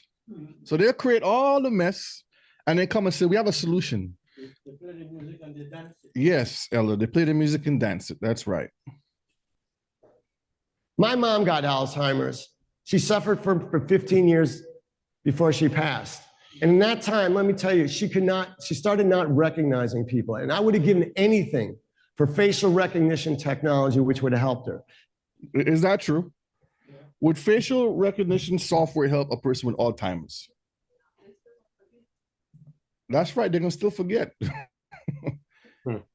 So they will tell you, this is the problem, this is a solution here. For technology which would have helped track her when she wandered away. These are important things, and we have to balance some of the policies that are coming out, and the people are saying facial recognition technology violates my privacy.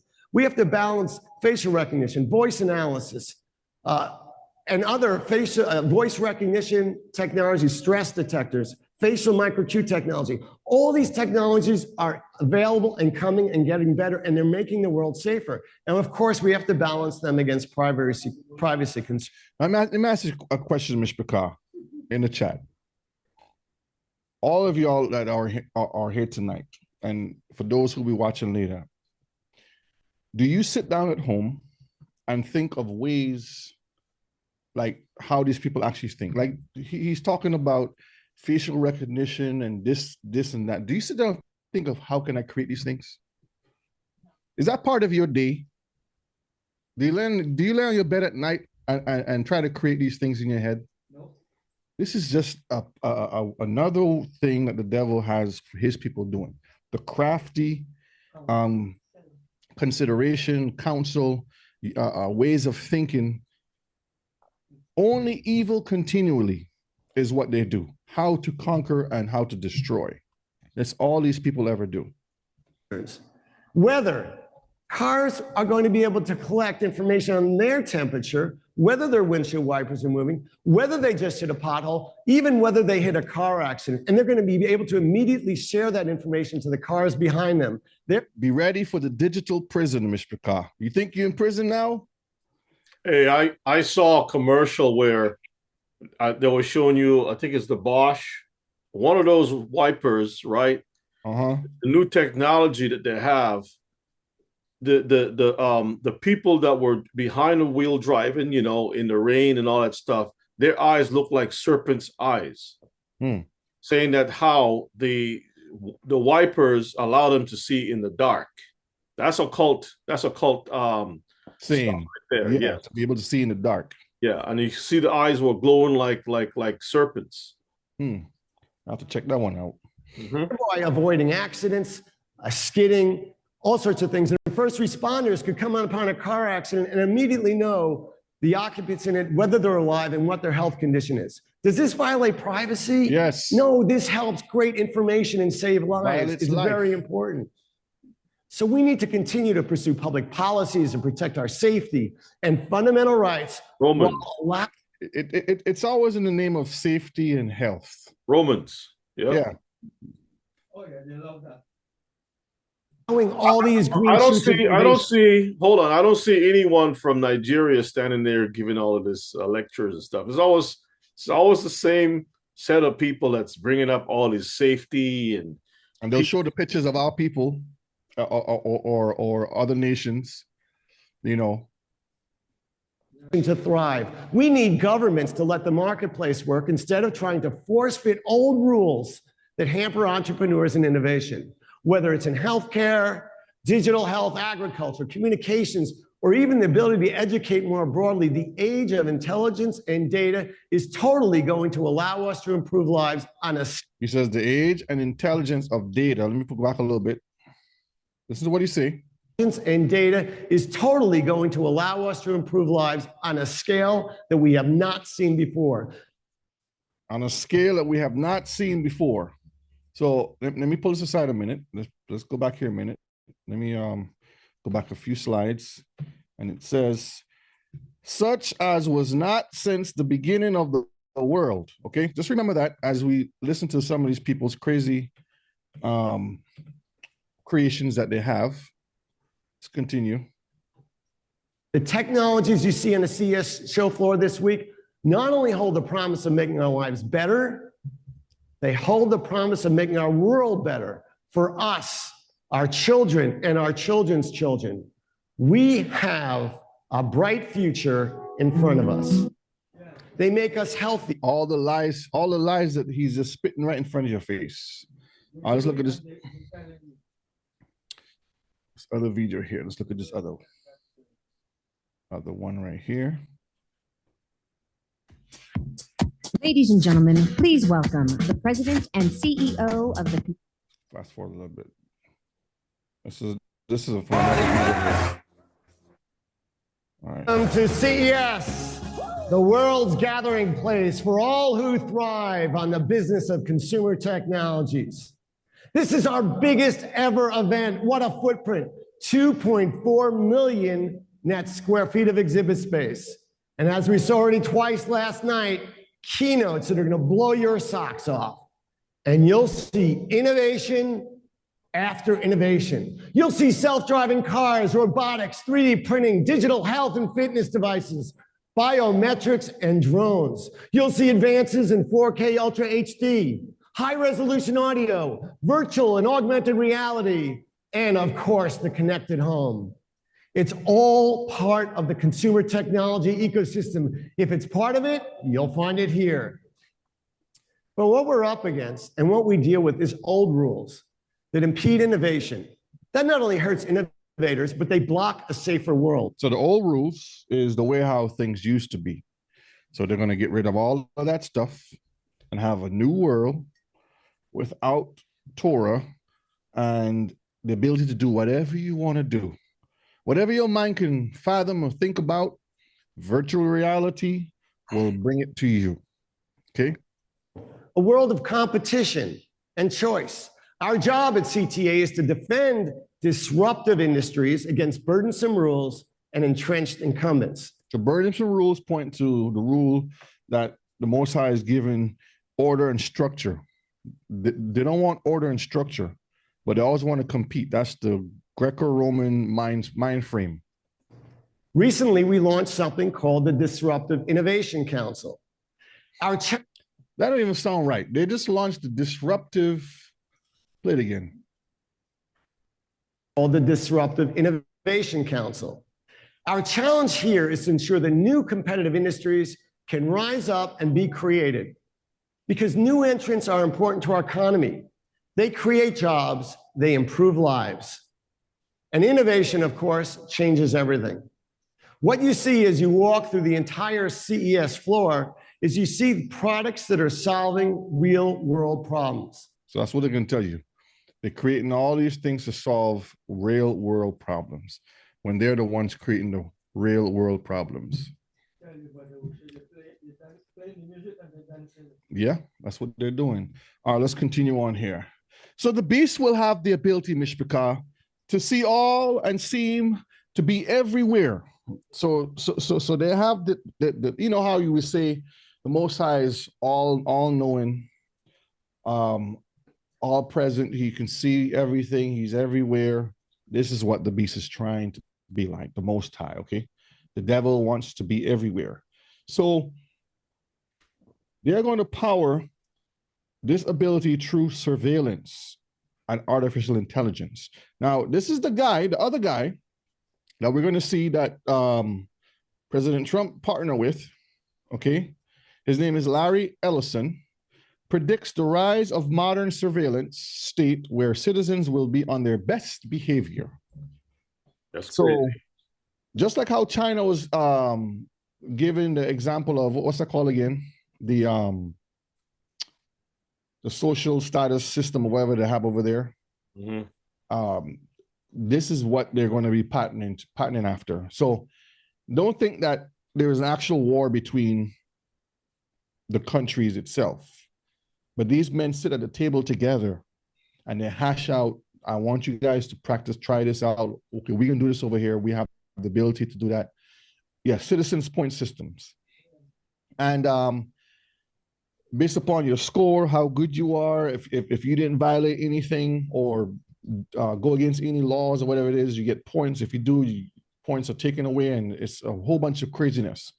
So what he's saying here, Mr. Kai, is that people are going to be forced to be on their good behavior because Big Brother, you ever heard, you heard that term back in the 80s and 90s, Big Brother is going to be watching you, but it's more even closer than you think. See, because they condition us to have these smart devices that have the biggest and baddest cameras on it. And we're always updating our Instagram, our Facebook, you name it, Twitter, and whatever else is out there. We gladly give information away. Take pictures and videos of everything you do. Wake up in the morning, it's me brushing my teeth, selfie, and you post it. And before you know it, all your information is out there. So they know exactly your behavior. It says citizens will be on their best behavior, right down here, because we're constantly recording and reporting everything that is going on. This is what Ellison said in an hour-long question and answer during Oracle's financial analyst meeting last week. Okay, this is just last week he put this out, and just this week he signed an agreement with President Trump to bring in this new Stargate project that we're going to talk about just now. Yeah, the first thing that Trump did, as everyone can see it, he surrounded him. He went to all the tech oligarchs, all the rich people, and like the movie Godfather. You have the Don Father. The Don Father was in his room. Mar-a-Lago, whatever you call it. Everybody, yeah, go to him, and kiss the ring and so forth, and that was it. And then you see all those guys together in one room. There were some video clips showing that these guys were glitching out. I don't know if you remember seeing that. Elon Musk, his eyes was glitching, and the other guy, Bezos' eyes was glitching. A lot of them, stuff was happening. And then there was a clip showing one of Trump's sons was doing the Illuminati symbol, and somebody whispered in his ear, and he changed his hand up the same time too. So there's a lot of things happening, and it's not happening like over a period of time like you normally see. It's happening like today. About 100 things are happening in 1 hour. It's how fast everything is going, Mishpaka. 1 hour. You might go to sleep and wake up. He signed like 1,000 executive orders. They're moving fast, really fast. Now I'm gonna ask this another question because I've let me see. Not Reagan. I've been with Clinton, Bush, the first Bush, Clinton, the next Bush. Who was next after Bush, Clinton, Bush, Obama, then what? Trump and Biden, and then Biden, Trump again. Okay, so that's what, 6 presidents, something like that. So I was born at a certain time. I've been through some presidents. But the question I want to ask Mr. Picard, for those of you who are up in age, all the presidents that you have witnessed and experienced for American country and even to other countries out there. Have you ever seen a president or leader do what Donald Trump is doing today? Telling you this is what we're gonna do, and I already started before I even got in. Here, sign, sign, sign, sign. Let's go. I've never seen anyone do that. Never seen it before. They will get into office and they will take a week to shake hands and travel, and then they will sit down and say, "Okay, what's in the agenda? This, okay, I wanted to do this. Let's start this." He was talking about doing it even before he was running for it. Yeah, while he was, as soon as he got the swearing in, the man on the stage had a little desk set up and was signing the stuff right on the spot. We have never seen this before. We have never seen this before by any president at all. Mm-hmm. Revelations 13 and verse 14. Let's read that. And deceiveth them that dwell on the earth by the means of those miracles which he had power to do in the sight of the beast, saying to them that dwell on the earth that they should make an image to the beast which had the wound by a sword and did live. So we just read that this particular beast that is going to be in power is going to be wounded. It says he deceiveth them that dwell on the earth by the means of those, I call it magical experiences, because to me, miracles deals with things that the Most High does. And I understand it's just a word, but they deal with magical stuff. Just like how Pharaoh, when Moses put the rod down, Pharaoh come with his folks and couldn't change anything. With all the magic and power you have, why you have to do the same thing he's doing? Why you couldn't do create something different? Yes, Allah. Yeah, you just said about the beast was wounded. Our president, when he was on the stage, they shot him on his head. Mm-hmm. And he get up and he strap out his hand. He power. Oh yeah. Yeah. Okay. And then he get up. Now what happened now? He healed. It's a good point, Elder. Do you have the clip for that, Brother Shay? Well, we can cover that just now. All right, great. Well, didn't the Messiah tell us that someone will come and try to deceive the elect? He did. He said it right here. And Yeshua answered, go ahead and read it for me. And Yeshua answered and said unto them, take heed that no man deceive you. Because Mr. Carr, it has already been written and established from the beginning. So he's telling you, don't be deceived. You're supposed to be wise enough and smart enough to be prepared and attentive. In other words, don't be the 5 foolish that wait till the last minute to come knocking on the door to beg for things and help. We're telling you what is happening because the Bible is telling us what is happening. So let's see. Look at this picture. Again, I'm not a prophet.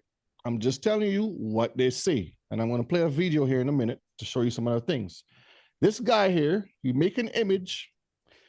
This is very important to keep your eyes upon. When we see an image is created to commemorate a person who was wounded but lived, it will be a key indicator of prophecy fulfilled. Now, I'm not saying this is what this is, but I'm saying this is very important and very interesting. This is Donald Trump down here, like Ella was just mentioning, raising his hand, pumping, saying, fight, fight, fight, whatever he said. He said, God wants me to save the world. This is out of his own mouth right here. This man down here made a statue commemorating him. Isn't that very interesting, Mishpachah? I'm going to pull up a clip while we look at that. I'm going to play this. Let's look at this here. And let's look at that, okay? So again, I'm just putting the pieces together. You tell me if I'm going crazy or not. Okay, is Brother O'Shea nuts or something? Let's see. Attention. Last night at the end of the program. All right, so pause it right here. So this is true news, and this gentleman is highlighting something because, you know, not only me, but other people in the world read the same book I'm reading, and they look for certain key clues, and this is one of the things that stood out, and he's highlighting and saying, hey, this gentleman mentioned this in his speech, This is very interesting. Now let's listen. On for decades. I mean, the purpose of the World Economic Forum was to bring about, essentially, it started to make Europe an economic powerhouse. Right. That's the middle name, economic. Yes. But have we been to a couple of these WEF conferences? There's very little talk, really, about the economy. It's really about global socialism. Yes. I'm going to reiterate the prediction I made last night at the end of the program. I believe the World Economic Forum is going to die. After that, yes. May not be an immediate death. If I went too far. Maybe a slow death. But pause it a minute. Did I go too far? Yeah, I think I went too far. Let me see. Let's go back here. Thought you had the clip. No, I couldn't get it. It won't allow me to get it. Let's start here. I'm sorry, I went too far. All right, let's listen again. No, they lost. And Mr. Trump's movement won, and it's on the move. This is True News for Thursday, January 23rd, 2025. Let's begin our analysis and commentary of today's news by examining this headline published by London's Telegraph today. Trump sparks fear and euphoria among the global elite. Now, is that true, Mishpaka? Yeah. Trump sparks fear and euphoria among the global elite. Sounds like a little powerhouse, right? Okay. And don't you like that image that they posted up there? You know who that is, just by the profile there, towering over the mountains of Davos there. Yes. So, Doc, we were there. You and I were there the first time Donald Trump showed up at Davos. Yes. We witnessed it. And our team, we didn't know what door he was coming through. Right. And so we split up and we all went different directions. Yes. With cameras like, okay, we'll have somebody at various doors. Well, he happened to come through the door I was at, in the room I was standing in. And he walked in. I would say there were, probably escalator. Everybody, a lot of people stretching their necks to see the man they hate. Yes. And a man in front of me, I don't know who he was. He turned and looked at me and laughed, smiled. I said, "It's true, isn't it?" I said, everybody here has been saying nasty things about him. And yet there he is going up the escalator. Right. And the whole room is quiet watching him. Okay. Now that was 2018. Right. 2020, we were there. Yes. And we watched him basically tell the European business elite, I'm going to take your jobs from you. I'm going to move them to America. I had dinner last night. I forget how many, 20 or so CEOs of European. Remember that? Yes. He said, I had dinner last night with, I think it was like 20. Didn't fly to Davos. He spoke by video. And it was an amazing performance. It was. I watched the whole You thing. watched the entire thing? I did, yes. Before we get to this, I want to show you a video that came out yesterday. This is, I think the gentleman's name is Gunther. All right, now watch this part here now, Mishpaka, because we just showed. Let me go back here. You see this right here, right? All right, let's listen to this part here now. Who was the gentleman? I don't know who the speaker was. He's on the panel at World Economic Forum, and he described Donald Trump as a dead man who rose from the dead. Yes. Here it is. Trump has done something no person in the world has ever done before. A dead man, a dead politician, has risen. Somebody who if we were 4 years ago at Davos, he's buried, dead politically, known to me. He's now returned. This is the greatest comeback in political history of a politician. And then, therefore, he thinks he can do anything. We need to also factor in not only who's won, which is Trump, but who's lost, which is to say us. And I guess I would throw into that the epitome of the us who is losing here is Europe. Now, you hear what he said, right? He was once dead, and now he's back. Doesn't that lingo sound like what we're reading here, Mishpachah? Mm-hmm. Or did I understood that they're wrong? Yep. Wounded to his death. He lives, right? Mm-hmm. All right. Look at this. Donald Trump, the man who would be what? King. This is what is written about him. Over here is a book I find it's very interesting. President Donald J. Trump, the Son of Man, the what? The Christ. This is what they're calling him. Mm-hmm. And it's in red too. Now, is this the small little lamb, like lamb with the horns? Is this what this is? That is going to demonstrate and give this image the power? Think about it, Mishpachah. Okay. In the middle here, and I'm just going to pull this up real briefly. This is his royal lineage. All right. So it tells you, let me put this in the chat. Y'all can check this one out here. So copy. When you get a chance, go look at this here. He is of royal blood. Okay. Donald Trump is related to most Icelanders and Danish and Norwegian royalty. And it gives you the long list right down here. See right here? All the dukes and the princesses and King George I. Yep, Esau. All of Esau's children. See, all the way down, Denmark. Yep. The same Denmark that he's trying to do what? Yeah, as a matter of fact, it was in the news even today where they said that there was, I think it's the Netherlands or something is shook up. And I sent you, I think I sent you the... yeah, I have it here. Let me pull it the up. link. You can probably pull that up. They're all shook because of what he said. This guy picks up the phone. He tells him, listen, if you put $2 on the table, I want 10. He's rounding off to 10. If you put 6 billion, I want 10 billion. Whatever it is, he says he spoke to the sheiks. The sheiks put 600 billion. He says, listen, just make it $1 trillion and we'll be cool with that. And there was a guy who, one of the technocrats that came out and says, you know, I put $1 billion on a table to take care of some business. Trump says, hey, right in front of the guy, why don't you just make it 2? The guy walked back to the mic and says, okay, I'll make it 2. That's what you call a Don. Now look at this article. It says Denmark in crisis mode after horrendous phone call from Trump demanding to buy Greenland. What's the date on that, Brother Shea? What's this the date? is January 24th, 2025 at 9 p.m. GMT. Okay, so that's what? That's today. Now scroll down. Scroll down some more. You see the Trump plane is right there. Keep scrolling down.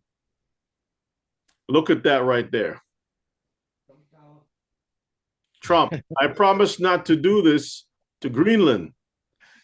Look at the little houses around Greenland, and you have a golden.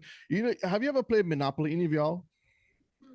And then you buy, was it Park Place? And then you put up those hotels, and the game is over for everybody else.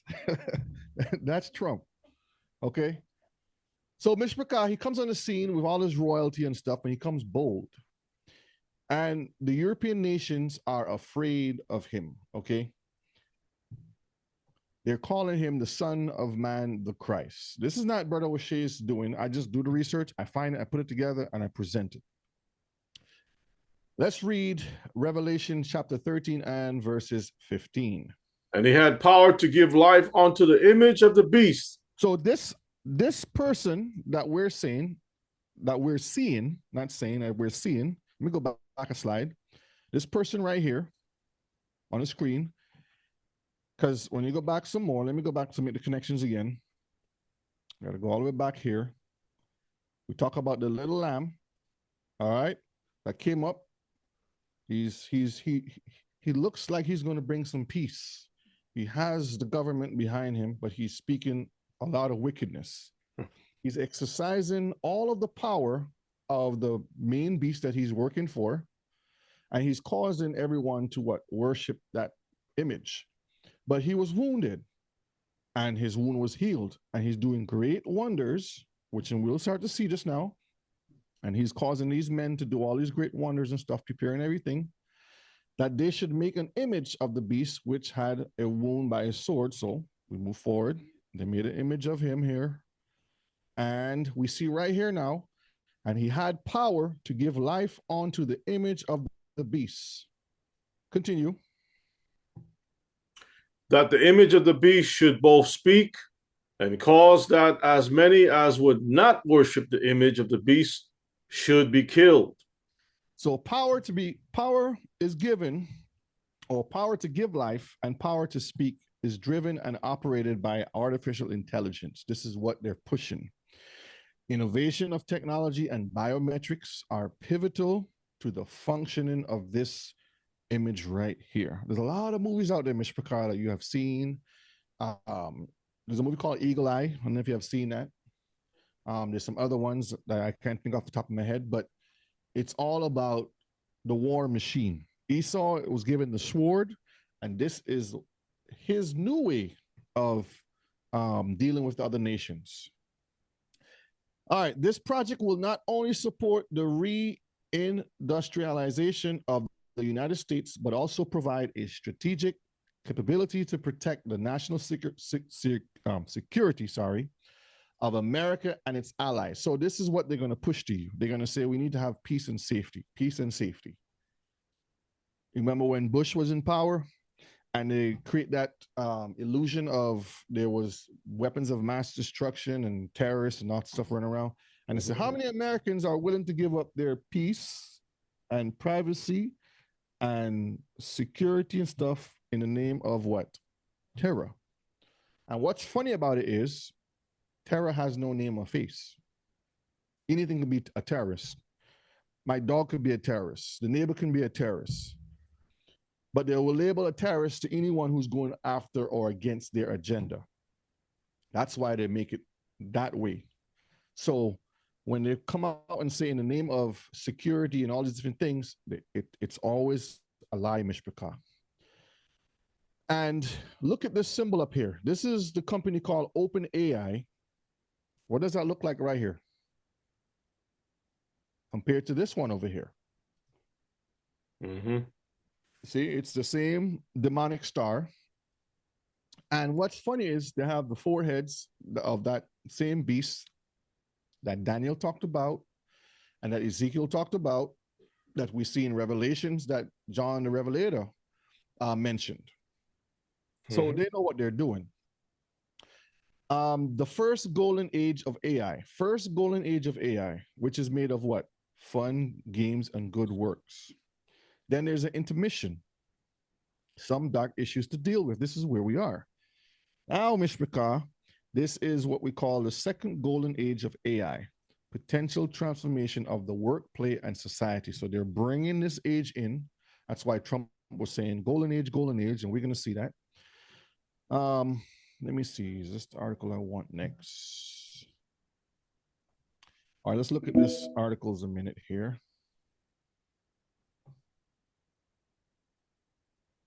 Okay.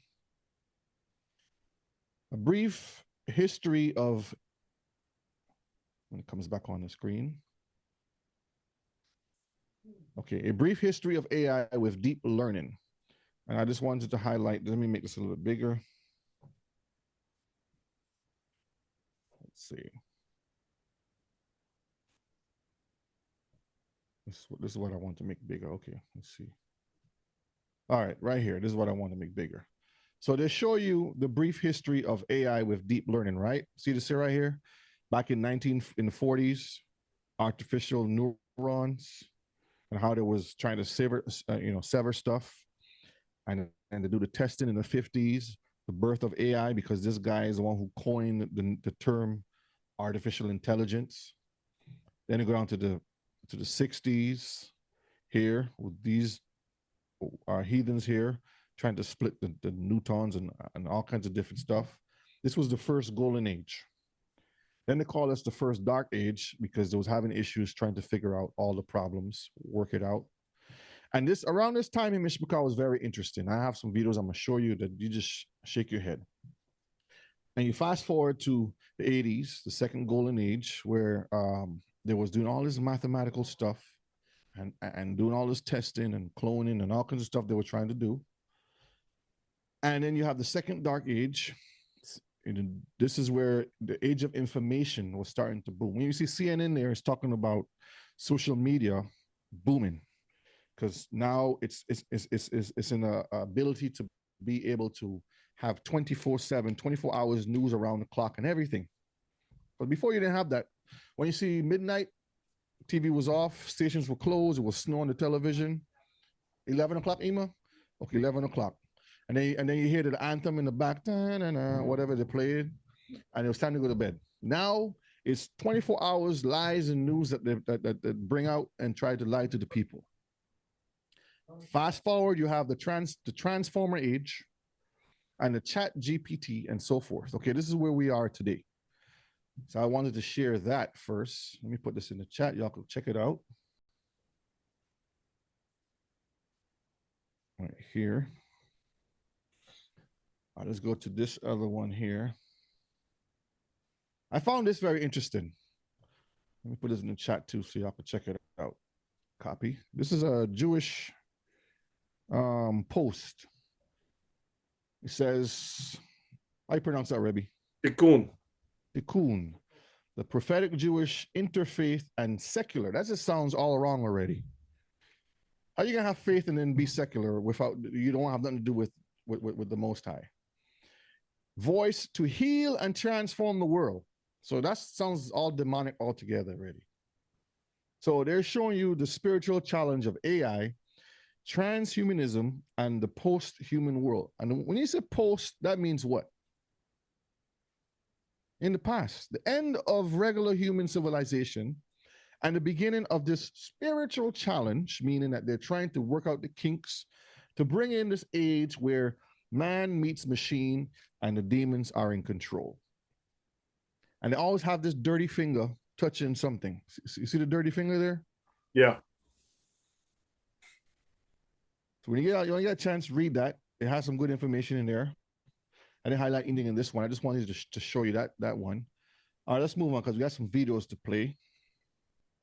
Yeah, I think they're trying to that particular paper is dealing with using AI to heal the world. Tikkun is basically, something to do with healing on that level.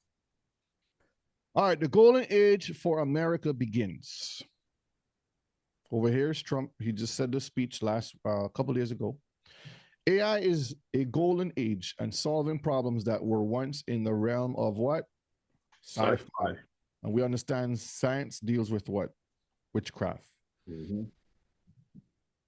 This is what Bozo the Clown says. So Stargate is the idea. Now people ask, what is Stargate? What is Stargate? He's talking about the Stargate. Is this about the show? The show was more science fiction, but they always bring it into science fiction before it becomes a reality, because they're telling you what we want to do and they put it in movies. So Stargate is the idea of creating the ability to travel between worlds or dimensions. It is a portal, a doorway or a gate of entrance to another realm. So in other words, they want to have that door open to allow Satan to come in and out when they want to. Okay. And let me pull this to the side a minute. Let's look at this here. So in Wikipedia, the Stargate project, and when you read down here, it'll tell you all the people that he talked about: OpenAI, SoftBank, and Oracle. We're going to see that video just now. Are the ones who he joined up with to bring about this moment in time to build the ability to have those portals open, those doors open. Okay, that's basically what he's doing. And they're going to have infrastructure. And Brother Mike in Texas, I'm sorry, brother, I know you're right there in the back of your woods. They have the first structure being built. Imagine that. He hasn't been in power yet, but as soon as he come on stage, we already got a building. We already have the building going up. It's down in Abilene, and we're gonna be hiring people to come and work. We have, what is this, $500 billion invested or plan to make or whatever it is. So they already had the plans moving. My question was, if let's say he didn't win the term and Kamala won the term, would she have said the same thing too? Yes, because the agenda is already set. All right, they know who they want to have that's going to make things go faster. So scrolling on this here, let me get to the point I'm looking for. It has a point in here that tells you about DALL-E. And what's interesting is there's a movie called WALL-E. It's spelled the same way. Can generate imagery in multiple styles, including photorealistic imagery. Let me make it a bit bigger so we could read it here a minute. And it says it can manipulate and rearrange objects in its images and can correctly place design elements in novel compositions without explicit instructions. So you have this device that allows things to change without even doing anything. What does that sound like? The ability to make things move and change without having any hands-on or even talking to it or doing anything. Okay, let me continue this video here that I started before about the Stargate part. Let's listen carefully. They're committing $500 billion. Let's go back a little bit right here. What if the bad humans are actually the people building the system? Stargate is a massive new AI infrastructure. So let's pause that one a minute, because let me play this one first. This one starts it off, and then we'll get back to this one. All right, so this is the Stargate plot right here, okay? Here he is right here.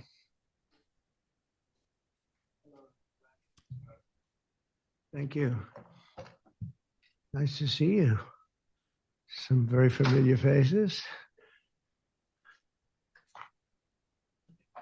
Well, thank you very much, and it's an honor to be here today. And I didn't save the whole speech. I just cut straight to the important parts that we need to hear tonight. We have first full day as president. We're back. So my first day back from having a nice life.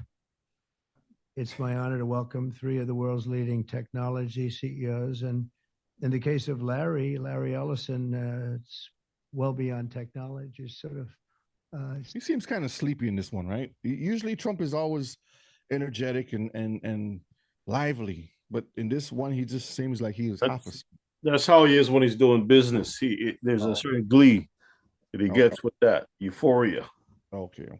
So it's the money. Yes, the money. You'll see.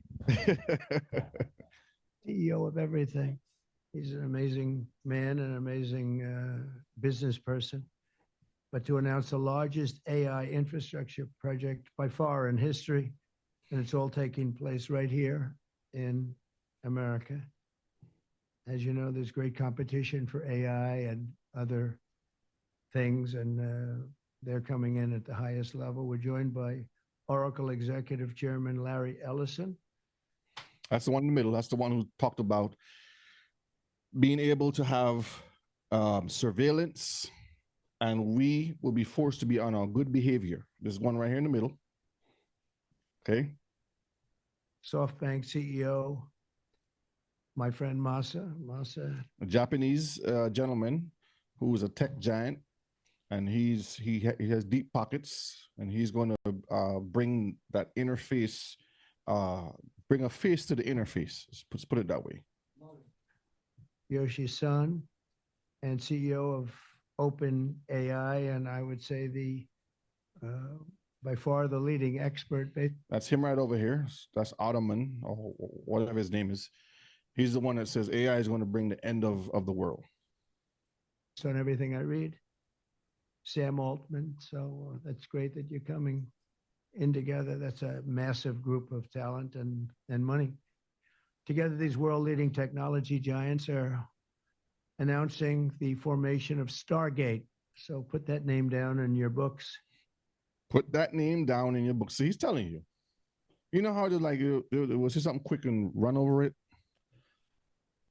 That they hope that you didn't hear to say. No, he says, mark this, put this down in your books. We have the project. Let me go back a little bit.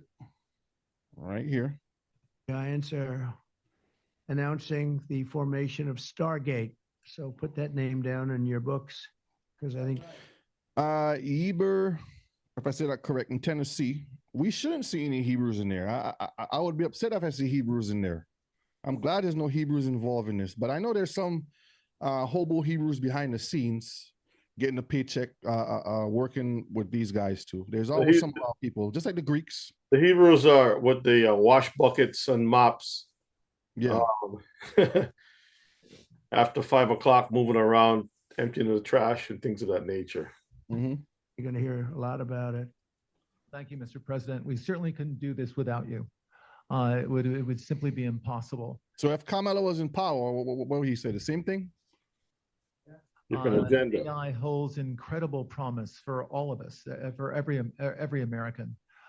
We've actually been working with OpenAI for a while and with Masa for a while. The data centers are actually under construction. The first of them are under construction in Texas. See, he just signed a bill. He just says we're going to start it, and it's already under construction. It's like, wait a minute, you guys had this plan all along, huh? Each building's 500,000 square feet. There are 10 buildings currently being built, but that will expand to 20 and other locations beyond the Abilene location. Brother Mike, 2 miles from your house? Uh-oh. You might be energized if you stay there. Which is our first location. The kind of applications that we're building, to give you an idea, maybe the most charismatic and the one that I think touches us all is look at his eyes.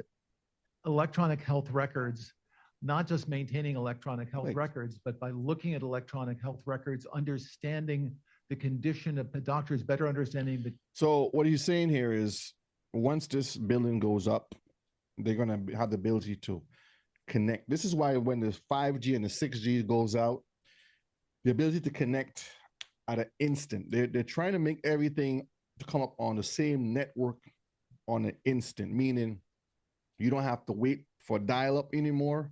It's as soon as you push start, go from 0 to 100 in 1 second. Basically what he's saying. So a doctor in Japan, if you go over there and you happen to bust your head and he's doing surgery on you for whatever reason, as soon as he pull up your file, it connects to where you come from. There's no, well, we don't have this chart. We don't have this. Everything is connected. Your license, if you was a felon or wherever it is, wherever you are in the world, everything talks to each other. Cell phones, computers, smart devices, they're all pinging, all at a higher rate. So this is why they need these big data centers. This is what this is going to. Condition of their patients and being able to provide healthcare plans that are much better than they otherwise would be. A doctor in Indian River Reservation would be able to see how a doctor at Memorial Sloan Kettering would treat the patient, or a doctor at Stanford would treat the patient. We actually provide all of that information, all of that guidance to the doctors who are treating cancer patients or patients with any other kind of disease made possible by Always AI. in the name of health. I'm not going to take a lot of time. I'm going to pass it to Masa, but this is a very exciting program for Oracle to be a part of. Thank you. Very exciting program. So we would make this happen. We would immediately start deploying $100 billion. On top of that, we have the technology partner, NVIDIA, and of course, Microsoft has been very, very supportive to SAM and continue to support all our success. Who runs Microsoft? No, used to be Billy Gold Gates. Gates still operating. He's just in the background. But it just shows you how they're all connected. Okay? Remember, he just said what? Microsoft is what? Listen. Supportive to SAM and continue to support all our success. This is not just for business. As Raleigh said, this will help people's life. This will help solving many, many issues, difficult things that otherwise we could not have solved with the power of AI. We can't solve it, but AI is going to come and save the day. What happened about looking up to the creator? who created things. Oh yeah, they toss it in the trash, Elder. I think AGI is coming very, very soon. And then after that, that's not the goal. After that, artificial super intelligence will come to solve the issues that mankind come to save the day. He is fulfilling the prophecy of the beast that's coming to save the world. Okay, he's saying to solve all the problems that we can't solve. Let me go back just a little bit here. To solve the issues that mankind would never ever have thought that we could solve. Well, this is the beginning of sorrows, our golden age. Yeah, thank you. Sorrows. That's what this is. The beginning of sorrows. You see, Mishpachah? All right, let's look at this other video here. Project that brings together President Donald Trump, SoftBank CEO Masayoshi Son, Oracle's Larry Ellison, and OpenAI's Sam Altman.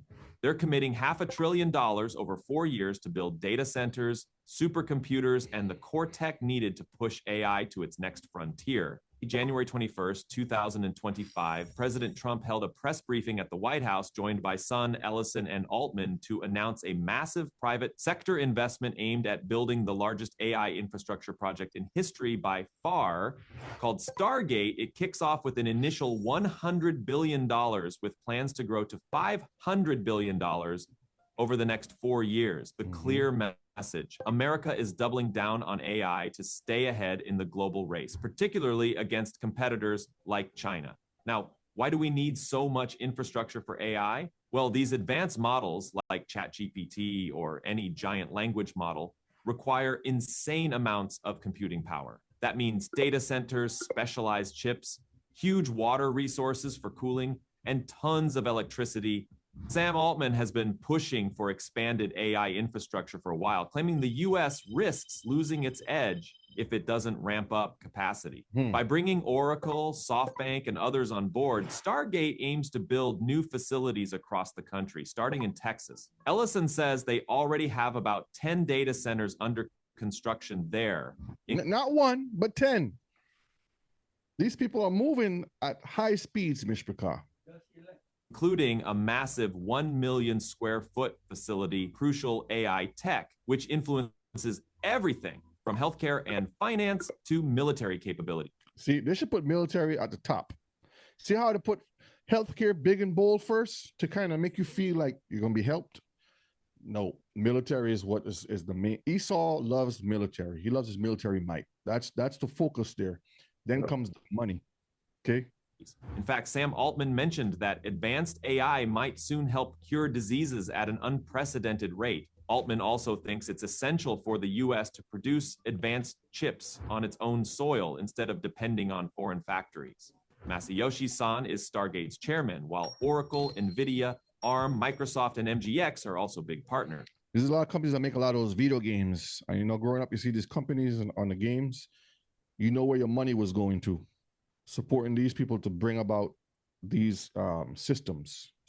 Oracle will build and operate much of the underlying system, tapping into its massive experience as a data center provider. NVIDIA, of course, brings the GPU muscle that large AI models need. Microsoft is still in the picture, but there's a new twist. Microsoft used to be the exclusive provider of new AI capacity for OpenAI, but that exclusivity has been loosened so OpenAI can work with Oracle and others for this massive build. It feels like the US is setting the stage for a massive AI-driven transformation. That's the big picture on Stargate, a $500 billion bet on America's AI future.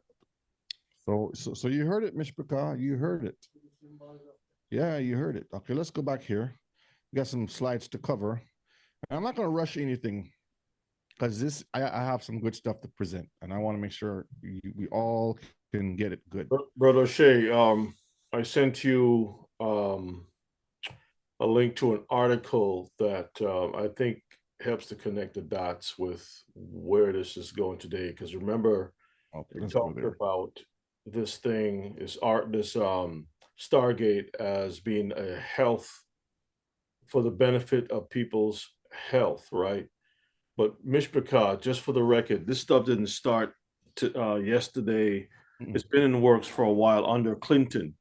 I don't know if y'all remember the Clinton health care program before Obama and all that stuff. They each of them are given, it's like a relay race where you're running, you have a baton in your hand, and you're gonna run as far as you can go. Then the other one is gonna take it from there and continue on. All Trump is doing is continuing the same plan, but it says identity card could be part of a health plan, right? And this is back in 1993. It says President Clinton's plan to reform healthcare is likely to include a universal identity card that may use social security numbers to keep track of the patients. And if you scroll down a little bit, you'll see it'll be a digital ID, right? Keep going down. Keep going down. Stop. Let me see. Computerized records. Go back up just a little bit. Let's see. No, that's not the part. There's a section in there that tells you a little bit more. Let's see right here. Right there. Magaziner told consumer and health advocacy groups on Friday that a smart card that would carry the cardholder's detailed medical history in a microchip is several years away. A microchip. So they were looking to have a smart card, but initially but eventually it's going to be on a microchip that they can put in your body. Yeah. That wherever you go, it has all your information in there. Okay. Now I have a lot of information on this. This is something from years ago that I have been researching. And so what we're seeing now is like they didn't have the infrastructure to really pull this off. Okay. They didn't have the infrastructure. This is why right now, with all the big tech coming together, pooling their resources together, right? And Trump reducing the cost of gasoline and everything else, it's going to cause people to go out and spend a little bit more, and that the monies that they're going to get from all of that is going to go right over to help finance these programs that's going to be controlling the world. Yep. They don't just take their own money. They're using us to produce the funds, the money. That's right. To come back later on to control us. That's right. All right, so look at this, Mishpachah. This is known as scientific determinism. Laplace expanded this idea to the entire universe, and I'm going to play some videos here in a minute to explain what I'm talking about. If some creature knew everything's position and motion at one moment, then the laws of physics would give it complete knowledge of the future. That creature is Laplace's demon. Okay, this is what they call it. Now I keep seeing this word demon pop up. Every time you do research with AI and stuff, the demon always pops up. And we're going to get into that in a minute. Ephesians 6 and verse 12. For we wrestle not against flesh and blood, but against principalities, against powers, against the rulers of the darkness of this world, against spiritual wickedness in high places. High places. So we understand, Mishpachah, that this world, or the system that controls this world, is ran by Hashatan. That's why he tried to play his card as quick as he can. When our Messiah went to fast 40 years and 40 nights, he says, I'll give you everything you created. I'll give it to you.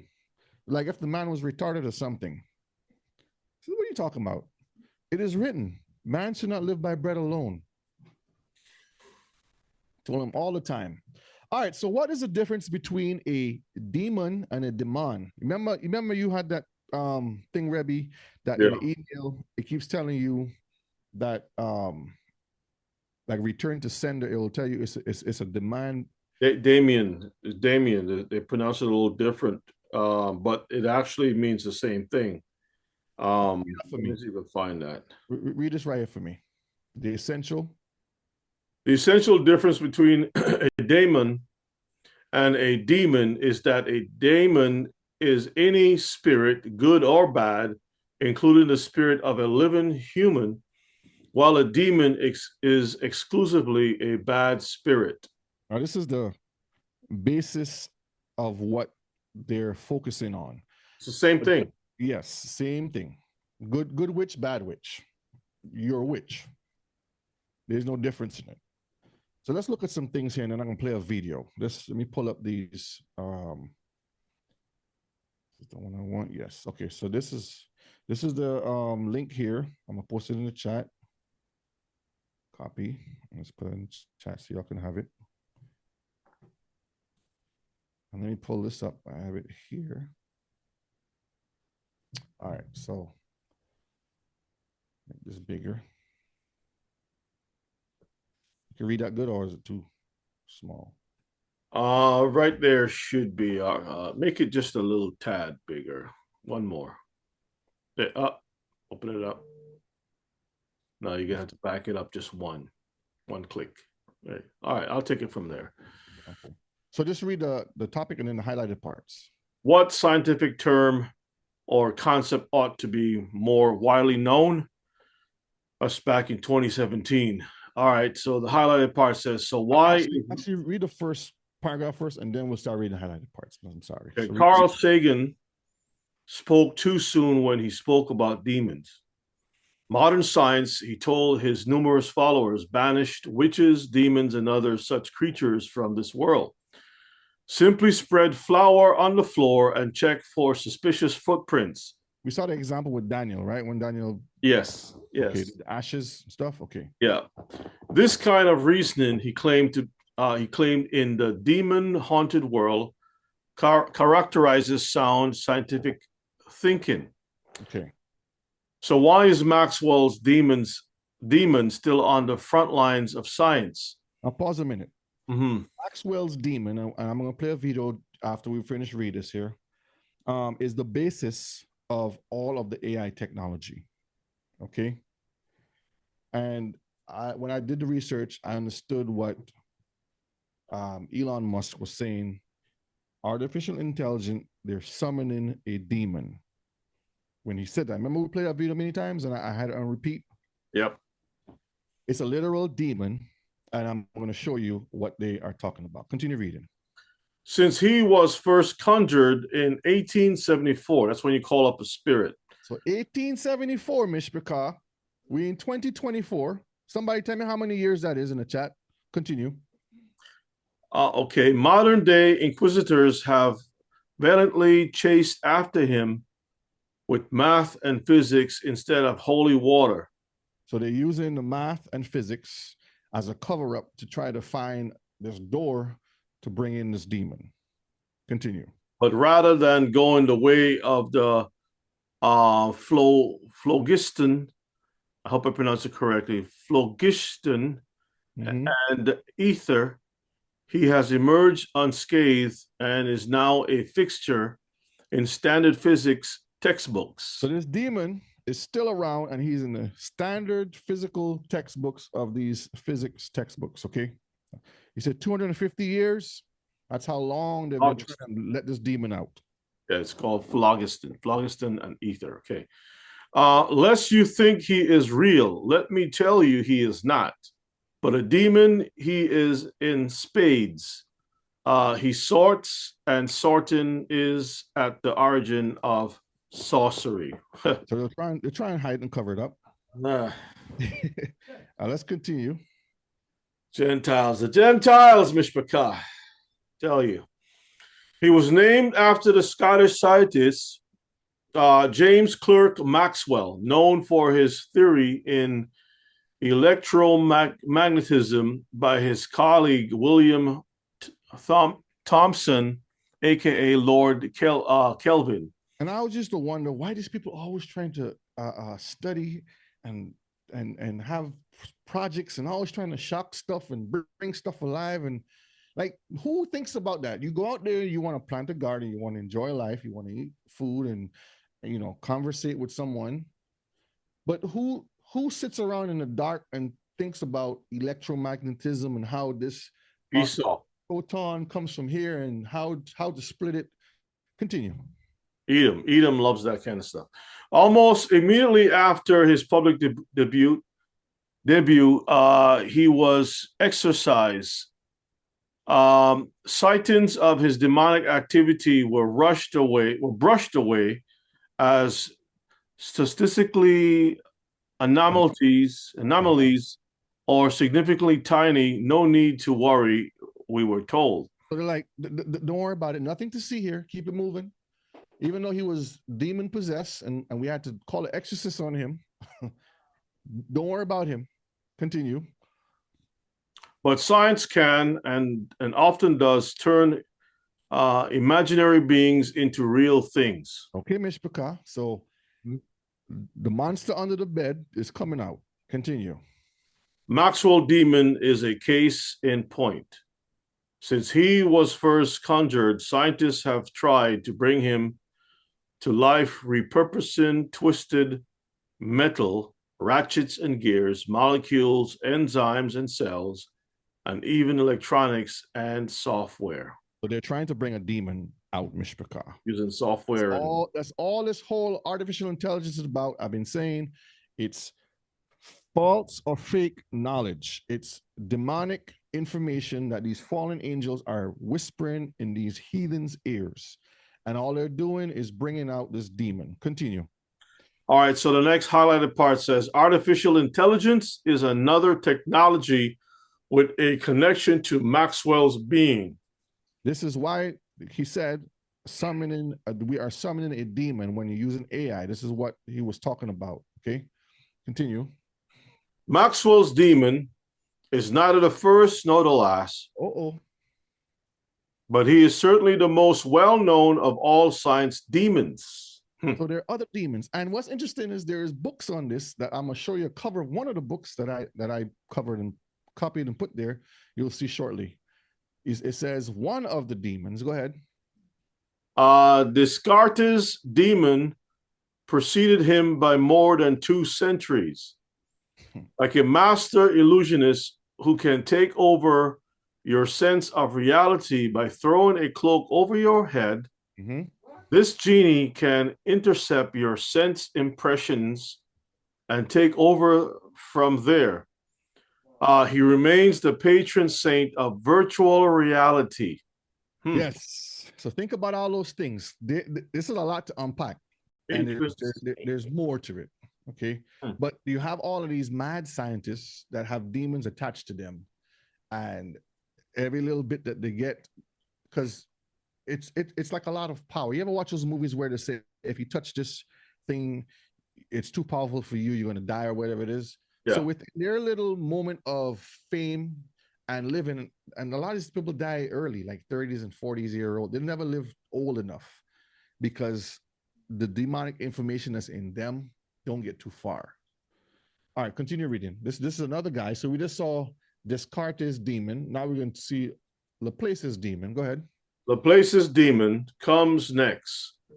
The master calculator who can relate every particle to the laws of motion and who can know the past and the future has inspired advances in supercomputing and big data. The so-called, quote, colleague of Maxwell's demon, unquote, appeared a few decades after the original one. All right, go ahead. His Arivasti career, including traveling faster than light and helping to explain quantum entanglement. This is a new one that's coming out. Quantum physics. They want to be able to do time traveling. Remember you always asked about the time traveler, Rebbe? Yeah. There's some Hebrews who have the machine already. By sharing with biblical Shaddim, the power of instantaneous locomotion, he can intercept messages, mess with casualty. Doesn't that sound like when Daniel was praying? Yeah. And somebody was messing with the message and trying to slow down the process? Okay, continue. And fiddle with time. These shape-shifting masters of disguise are getting smarter and more powerful by taking on the name of the scientists who conjured them. Wait a minute. These shape-shifting masters of disguise. You're dealing with demons when you talk about these people who they call geniuses. And I'm going to show you some pictures of these people just now. Are getting smarter and more powerful, taking on the name of the scientists who conjured them. They dutifully fulfill their patronymic destiny, reappearing regularly as spick and span newborns with the sagacity of old men. Wow. Imagine that. Imagine that, Mishpachah. So they're telling you that it's the same old wicked spirit that shows up in all of these men time after time after time. Yeah, This is the last one to read. Demons are here to stay. Okay, that's what they're telling you. The reassuring predictions of scientists such as Carl Sagan have proved to be overly premature. In our hurry to make our world modern and base it on purely secular reason, we have failed to see the demons in our midst. So everything is being covered. Crazy. All right, let me pull up this. That's crazy. Actually, let me play this video first. Let me play this video first so we can have a little bit of understanding. So Mishpachah, you can see when the tree is shaken, all that so-called computer science or little ones go, I want to learn to do this. I want to learn to do that. You're learning demon talk, demon tech, demon, how to speak. The demons are feeding them stuff, algorithms and all kinds of stuff. I tell you, man, and we got to keep our brains open for Torah. That's it. More Torah. Okay, let me read this. This is a real short one. Let's read this here first and then play the video. Make it a little bigger. The occult. All right. The occult roots of higher dimensional research in physics. All right. So you see the title there. Uh-huh. All right, let's read the highlighted parts. Johann Zollner, a German physicist who studied optical illusions, could not believe his eyes. He had carefully prepared a rigorous test of the powers of the so-called spiritualist medium, Henry Slade.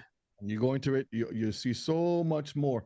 And you mentioned the same James Maxwell, and guess who? Albert Einstein. They're all connected, Mishpachah. Yeah, you got to send that over to me too, because I want to pull some more things out.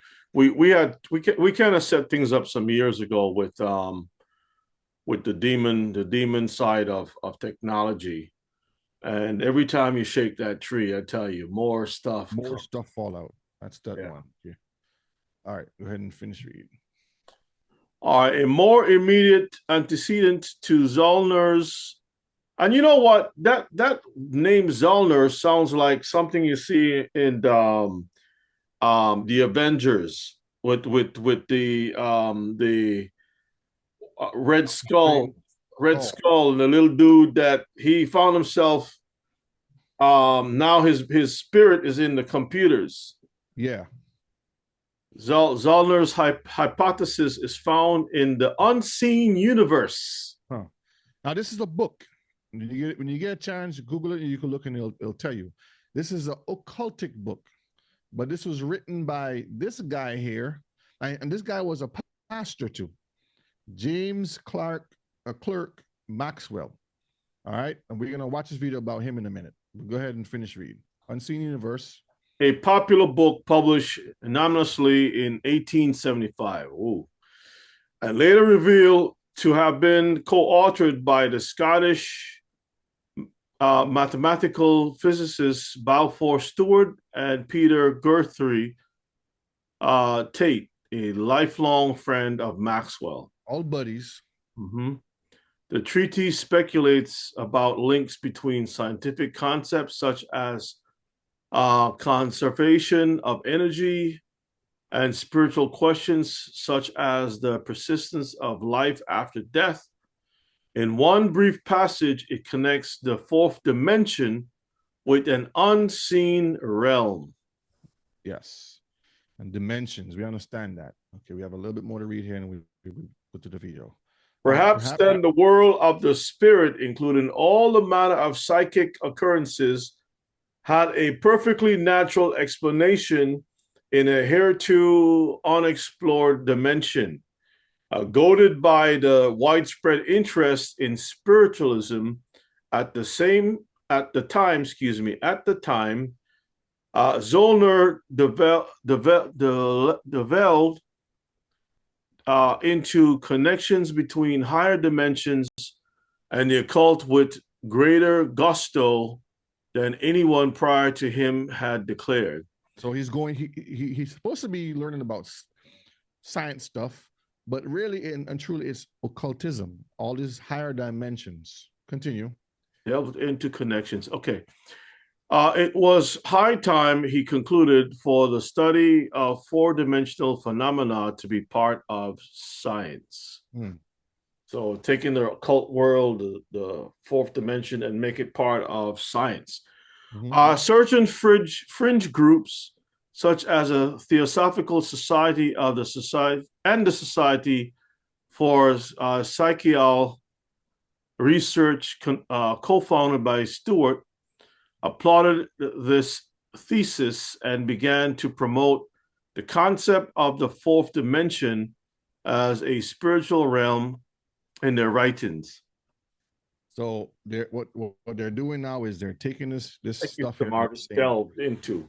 This stuff is deeper than you actually think. Read that last one here. From the psychedelic vibes of 1960s rock groups such as the Fifth Dimension to the Malden sentiments of the film Interstellar 2014. And I just highlight that part because, and there's more to it. I put it in the chat, but you remember that band? Yeah, Fifth Dimension. It ties back to that movie Interstellar. Who've seen the movie Interstellar? If you haven't seen it, go check it out.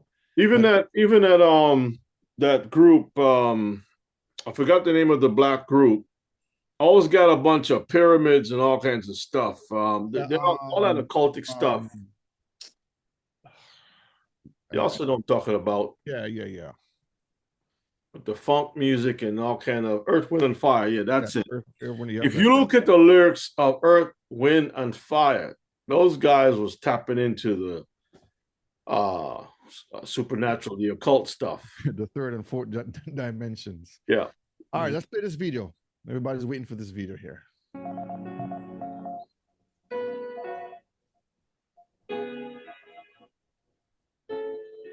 Between them, Jacquard and Morse had found new and novel ways to manipulate, process, and transmit information. So all I want to do is find ways to control the information flow. And since Esau was blessed with the power of the sword, he wants this power, okay? What had begun with the invention of writing thousands of years ago had culminated in the binding of the entire planet in a lattice of wires carrying highly abstracted information at incredible speeds. For people at the end of the 19th century, it may have seemed that humanity's ability to manipulate and transmit information was at its zenith. It couldn't have been more wrong. Information would reveal itself to be a more important, more fundamental concept than anyone could have imagined. It would soon become apparent that information wasn't just about human communication. We are in the age of what? Information. They say this is the age of information where everything is readily available at your fingertips. It was a much further reaching idea than that. The true nature of information would first be hinted at thanks to a strange problem, one dreamed up by a brilliant Scottish physicist who appeared to be thinking about something else entirely. I wonder what that is. James Clerk Maxwell was one of the great minds of the 19th century. Among his many interests, Maxwell became fascinated by the science of thermodynamics, the study of heat and motion that had sprung up with the birth of the steam engine. This idea would lead Maxwell to dream up a very bizarre thought experiment in which information played a crucial role.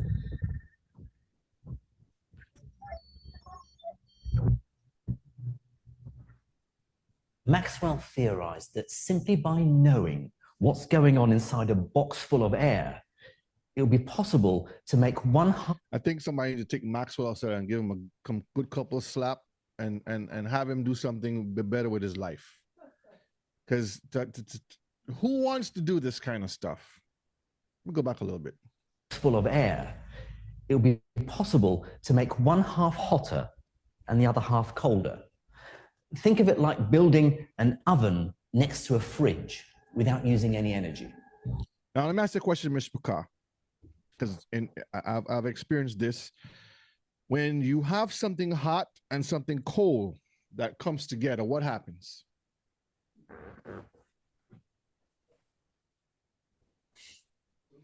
Steam. What you get is a pressure. A pressure happens and it causes like a reaction. One pushes against the other and one pulls.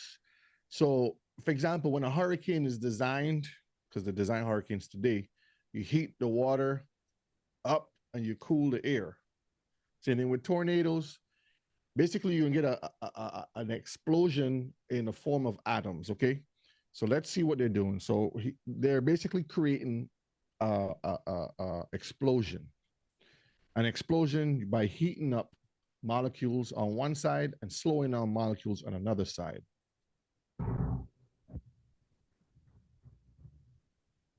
It sounds crazy, but Maxwell's argument was extremely persuasive.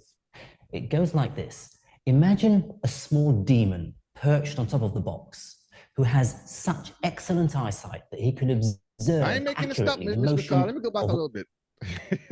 Who imagines there's a demon sitting there? Like, where do these people get this from? Perched on top of the box, who has such excellent eyesight that he can observe accurately the motion of all the molecules of air inside the box.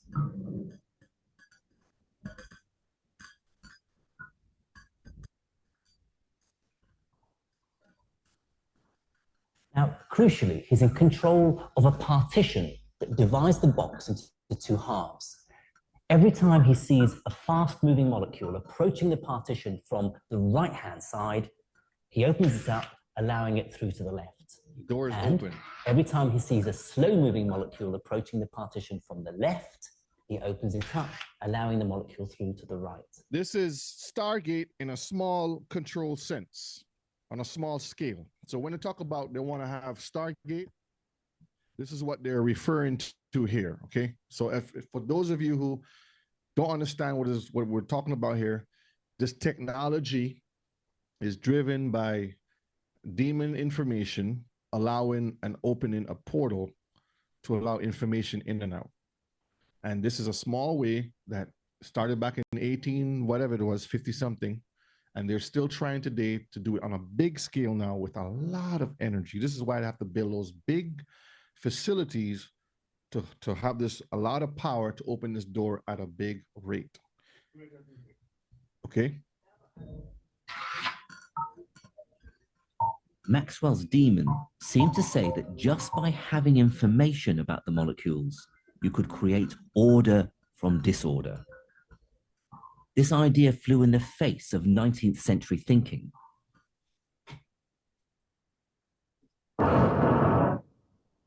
The science of thermodynamics had shown very clearly that over time, the entropy of the universe, its disorder, would always increase.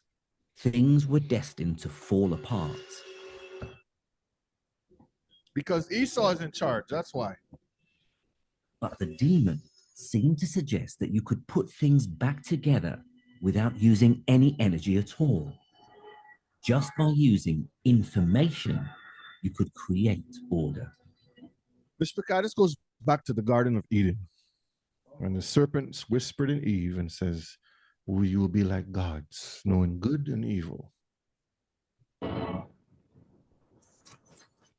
It would. And yes, CERN. CERN is the same connection to Stargate. They're all the same. It's just different versions that they're giving you to see is in competition. Who can do it first? proved to be a fiendishly difficult problem to solve, not least because the brilliant Maxwell had come up with an idea far, far ahead of its time. So, what was going on with Maxwell's demon?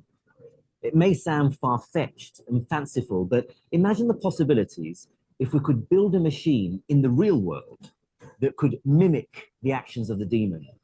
I could use it to heat a cup of coffee, or to run an engine, or to power a city, all using nothing more than pure information. It's as though we could create order in the universe without expending any energy. They want to create order out of what? Chaos. That's the occultic term. Yep. Create chaos to have order. That's what they're doing. And there's nothing new under the sun. So these wicked heathens is what they're doing. They come in here and they create these problems, and they're trying to tell you, oh, we can do this. Scientists felt intuitively that it had to be wrong. The problem was it would take over 100 years to solve the problem. And this is where we're 250 years later. Now they're having Stargate coming to pass and being built. Now, what I'm going to do, Mishpachah, because I have more slides to go through and the time is about up, what I'm going to do is make this a part 2 because I don't want to rush through anything. So I'm going to take one more slide and then we're going to close out for the evening, okay? Let's go. Let me see. Do I want to open up that one? You know, the Beatles had a song called Maxwell's Silver Hammer. I remember that many years ago, one of their albums they were working on. And it was a kind of a weird song, right? Mm-hmm. And supposed to be some kind of a dark thing to it.